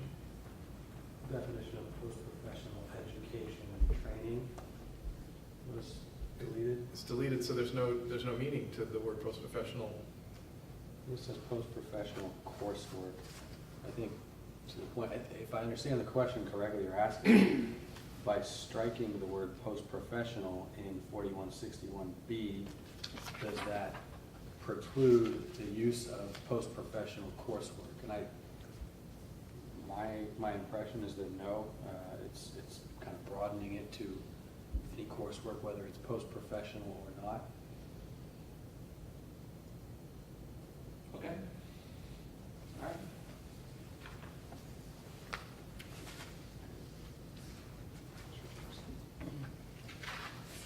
So Heather? check, so check hearing those explanations. Are you satisfied then that this language is sufficiently I think so. Those were my Inclusive- thoughts as I read it inclusive, for I mean. the first time. Those sound like good explanations. I think this will probably have to be proposed, and something else may come up, but right now I'm happy. It's quite a few months away. you'll have lots of opportunities. Public comments. Okay. Yeah. So that was my actual question where I was going. Could you just walk us through, now that we have this in hand today, can you walk us through those timelines? I can do so generically. Yeah. Only because I don't know where this is going to fall relative to the many other reg packages that the board has. Mhm. So once the board approves language, the next step is for us to prepare documents, the proposed text in a certain format, the initial statement of reasons, and the notice. There's an internal review process for those 3 documents. Control agency review, that takes some time. We have to complete a 399 for the Department of Finance to review the fiscal impact and economic impact. Once all of those things have been started, well, the finance review has been started and the control agency review has been approved, that's when the language is filed with the Office of Administrative Law for a 45-day public notice. We coincide the close of the public comment period with a board meeting because there's a 1-year notice limitation. So for example, we wouldn't want to notice language, it's a timing issue. We wouldn't want to notice it right where the 45 days would end, let's say in February, but we weren't having a meeting until May. So we try to maximize that timing of that. When the board discusses that and considers the public comment, then at that time, they can adopt the language. Or if the public comments are, germane, and then that means the board wants to make changes that incorporate those suggestions, then there's another 15-day notice where everyone's alerted to these additional changes, that then it comes back to the board again. The final board action is to adopt the language, and then we do some other additional paperwork that goes into the rulemaking file. Then it goes and is filed with Office Administrative Law. They have 30 working days, so it's roughly 6 weeks. And then the effective date takes place quarterly. So that's, again, is another timing issue. It could be something where it takes place in a month later. It could be 4 months later because we missed it by a couple of days. So What's before us today is to accept the proposed language, approve, Yep. the proposed language, and That's what starts that whole process. And you and Reza spent 5 hours on it, getting it. Yeah. So from our attorney's perspective, having sat through many iterations of us, do you have any thoughts to just share with us about where you think the language has gone? Like, are you satisfied? Where? I think that the changes we came up with are pretty good to address what the bill is requiring of us. And the point raised by Chuck about 4151A is I think the only piece that I don't know if we can come up with a solution on the spot, or if we're kind of comfortable with the way it is, or if that's a piece that you want us to take back and look into further. But apart from that, the changes I think were fairly straightforward, and we just wanted to be comprehensive in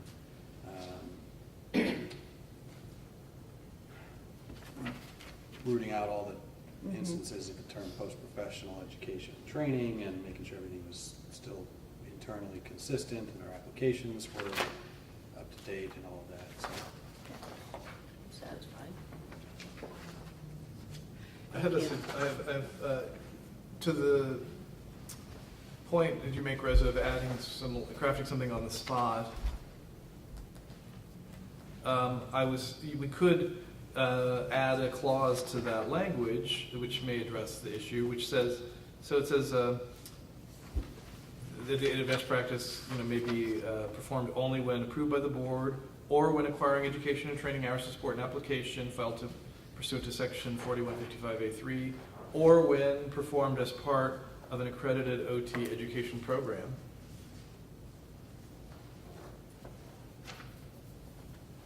Would that be?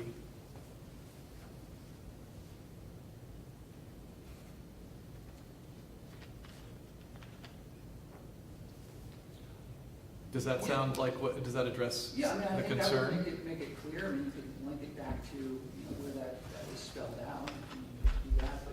because that sounds like it might be responsive to your concern.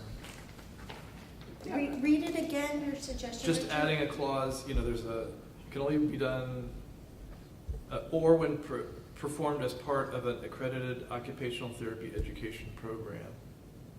So under 4151A, it would read as only when approved by the board and training. File, and then where's the or come in? So after 4155, well, so There's three of them, yeah. There's three different locations. Yeah. So 4151, hand therapy, it would come Right before the after strikeout. 4155A1. Okay. And then on the next page, middle of the page, physical agent modalities, after 4155A2. 2.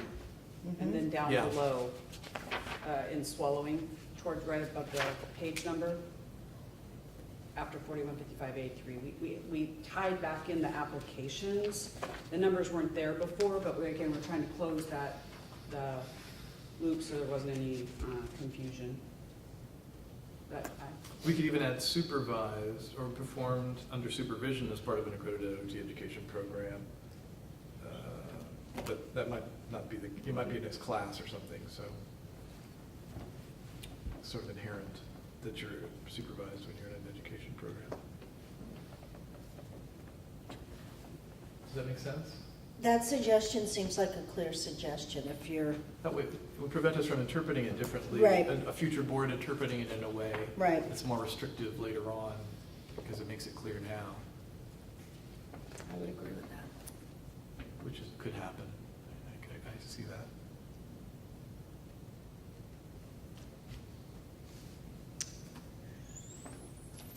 Any thoughts on that, Reza?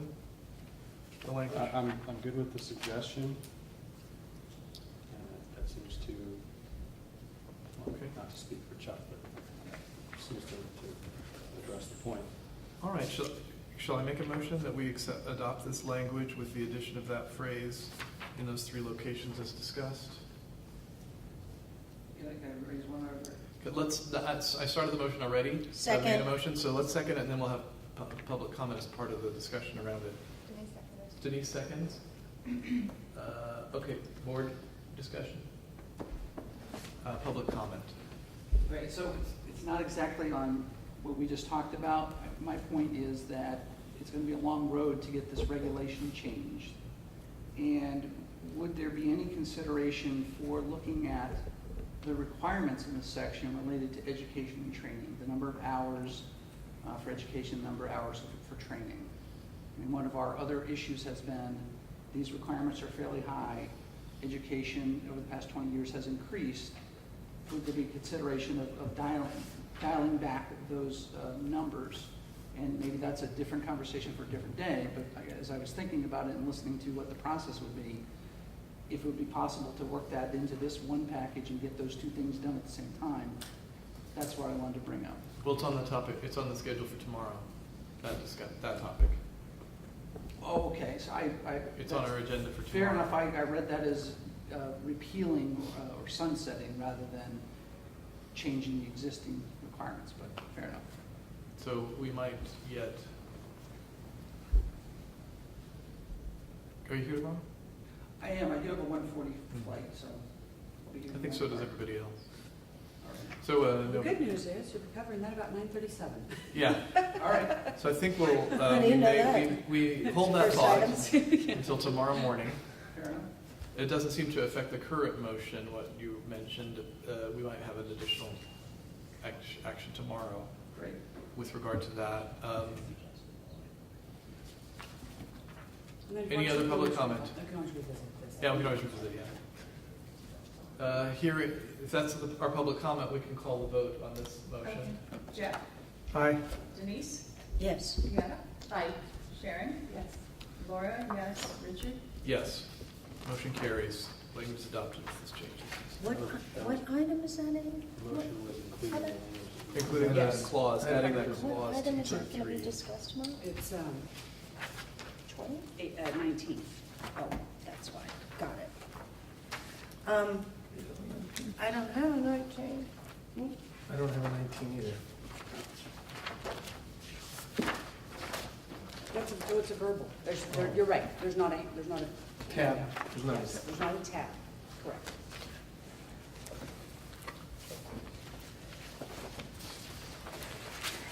Today, we are now at item number 14, if I'm not mistaken. Information from legal counsel on meeting requirements resulting from passage of AB 2958. Okay, so, maybe kind of just a real quick review of what AB 2958 did. It amended the Open Meetings Act. You'll recall, it has to do with teleconferencing. All along, you've had authority under Government Code 11123 to do teleconferences. The idea behind this bill was to, and eventually what they did was add a new section, 11123.5, which authorized a slightly different set of procedures and requirements for teleconferencing to, in theory, kind of relax those rules. Ultimately, the legislature made that new set of procedures only applicable to advisory bodies. So the advisory committees of this board can take advantage of the new provisions. The question, hopefully I got this right, the question that was asked was, under the new statute, it refers to a primary physical meeting location. So basically the state body would have to designate a primary physical meeting location where a quorum of the members of that state body are at physically in person. And then anyone else any other members of that state body can participate by dialing in remotely. And unlike the kind of standard procedures under 11123, under the new procedures, anyone calling in remotely, any members that call in remotely, wouldn't have to call in from a noticed location. They wouldn't have to hold that location open to the public and meet ADA requirements and all of that. So in a sense, it kind of relaxed things for the members who are participating remotely. But the question was, with that requirement of designating a primary physical meeting location and having a quorum of that body there, can you have, say, 2 primary physical meeting locations such that the number of members of the body at both of those primary locations cumulatively can kind of count towards the quorum count? Does that make sense what the question Sure. was? Okay, so that was what I was researching, and I'll say at the outset, I didn't find anything directly on point that explicitly says, yes, you can do that, or no, you can't do that. I looked into the legislative history of this bill, and there wasn't any hints or clues on this issue. There's a kind of an analogous set of statutes called the Brown Act, which applies to local agencies, and that's the Open Meeting Act is very similar to the Brown Act in a lot of ways, and a lot of the cases interpreting the Brown Act apply to the Open Meeting Act, but unfortunately there's not a similar provision in the Brown Act that relates to this either. There are a few provisions that in other codes that deal with this primary physical meeting location issue, such as for agricultural committees and bodies. The difference, unfortunately, is that with those ones, and this bill, AB 2958, was partly modeled after the legislation that authorized these agricultural bodies to do this. Unfortunately, those bodies are authorized to have only one member present at the primary location. So that doesn't relate to what we're doing because we require a quorum. And initially this bill was written such that only one member was required at the primary location. It was amended to require a quorum. All of that is to say that the answer is not crystal clear whether we can have multiple locations kind of considered cumulatively to be the primary physical meeting location. On the one hand, doing that would probably be kind of consistent with the purpose of the Open Meeting Act, because you have one additional place where members of the public can go and attend and be at a place where board members members of the body are present. But what kind of tipped the scale for me is just looking at the language of the statute itself. It says, a body described in subdivision A shall designate the primary physical meeting location in the notice. And then it goes on, a quorum of the members of the state body shall be in attendance at the primary physical meeting location. And obviously I'm emphasizing the word the. Singular. That's singular, and it's the only kind of indication in the language of the statute itself that suggests one way or the other whether you can have one or more than one. And obviously it would indicate that you can only have one. I don't know that the authors of this bill specifically contemplated having more than one primary physical location, whether they gave any thought to it at all. But based on the language of the statute, my advice would probably be to stay away from the practice of having more than one primary physical meeting location. If there were a situation that for some reason it really was important to do that, I think you can make the argument that doing that is kind of in line with the spirit of the Open Meeting Act and that it's not explicitly prohibited. So if you really needed to, I think you could go that route and defend it, but probably better to avoid it given the explicit use of the word the and the lack of any other supporting authority. What I get from you though is that our subcommittees would still be able to do teleconference. Is that correct, what you started with? That they would not be bound by this single location having a quorum? Or? So you have two sets of procedures that you can operate under. Your committees are advisory committees, and so they can take advantage of this new statute, which requires primary physical meeting location, but that also requires a quorum to be at that location. Right. On the other hand, you can use the old set of procedures that you've been operating under all along, which doesn't require a quorum at any one location.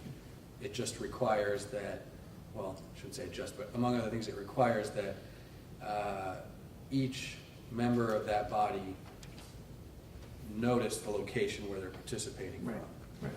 And that location be held open to the public and meet requirements, Right. et cetera. So your committees don't have to, they're not bound by Okay. the new provisions I was talking about. Okay. Any questions? So, for example, AB 2958, let's say we had a meeting in Los Angeles, of which I reside there, and let's say I could not get away from work or what have you, but I could carve out a certain amount of times to call in. So if the entire board was meeting at a location in Los Angeles, and I as a board member called in, I would not have to disclose that address? So a couple things. If you're talking about the entire board at a board meeting, none of what I've said really applies because the new statute is limited to advisory bodies. So it would apply if you're talking about a committee, an advisory committee that you're on. But the board itself has decision-making authority and doesn't qualify for Government Code 11123.5. So then as an advisory committee, realistically, we are likely to use the old language. Probably. I think Yeah. the new language benefits advisory committees that have more members. So the practice committee, for example, could be considered an advisory committee. And if a quorum was at one location, there could be alternative locations for other members. Yeah, and when you say alternative locations, they can call in from anywhere. The locations don't have to be noticed or meet any specific requirements. So like my cannabis, So it could be a second. my cannabis advisory committee for the Bureau of Cannabis Control. That committee, since it's a committee just advisory in nature, could have these situation where a majority has to be in one location, but the others could all call in. Correct. So if you have a quorum in one location and then another person wants to call in from his second floor home office with no elevator, which is not an ADA accessible office, then that could happen as long as there was a quorum in the main location. That's right. Yeah. There are, Yet they still could have a situation where they could have, as long as the majority is in one location, they could have noticed sub-locations or not? under the new provisions, Not required. the sub-locations don't have to be noticed. But they could be, they wouldn't necessarily be prohibited from noticing, correct? There's nothing that prohibits you from noticing it. No. Okay, all right. The one thing I was going to add is, responding to these examples, the primary, one of the main requirements is that a quorum be at the primary physical location. There are other requirements in addition to that, like providing the public with the same access to the remote call-in method and things like that. So if the quorum is at the primary physical meeting location, you've checked off one of the main requirements. Okay. Thank you. It's very helpful. Thank you. Any other questions? Hearing none, shall we move on to our next item on the agenda, which appears to be, I believe, is the closed session. So we're going to go into closed session. We will adjourn after the closed session, but simply to, reopen the session, but only to close out the meeting of the day. So if the folks who are not, if you need some time to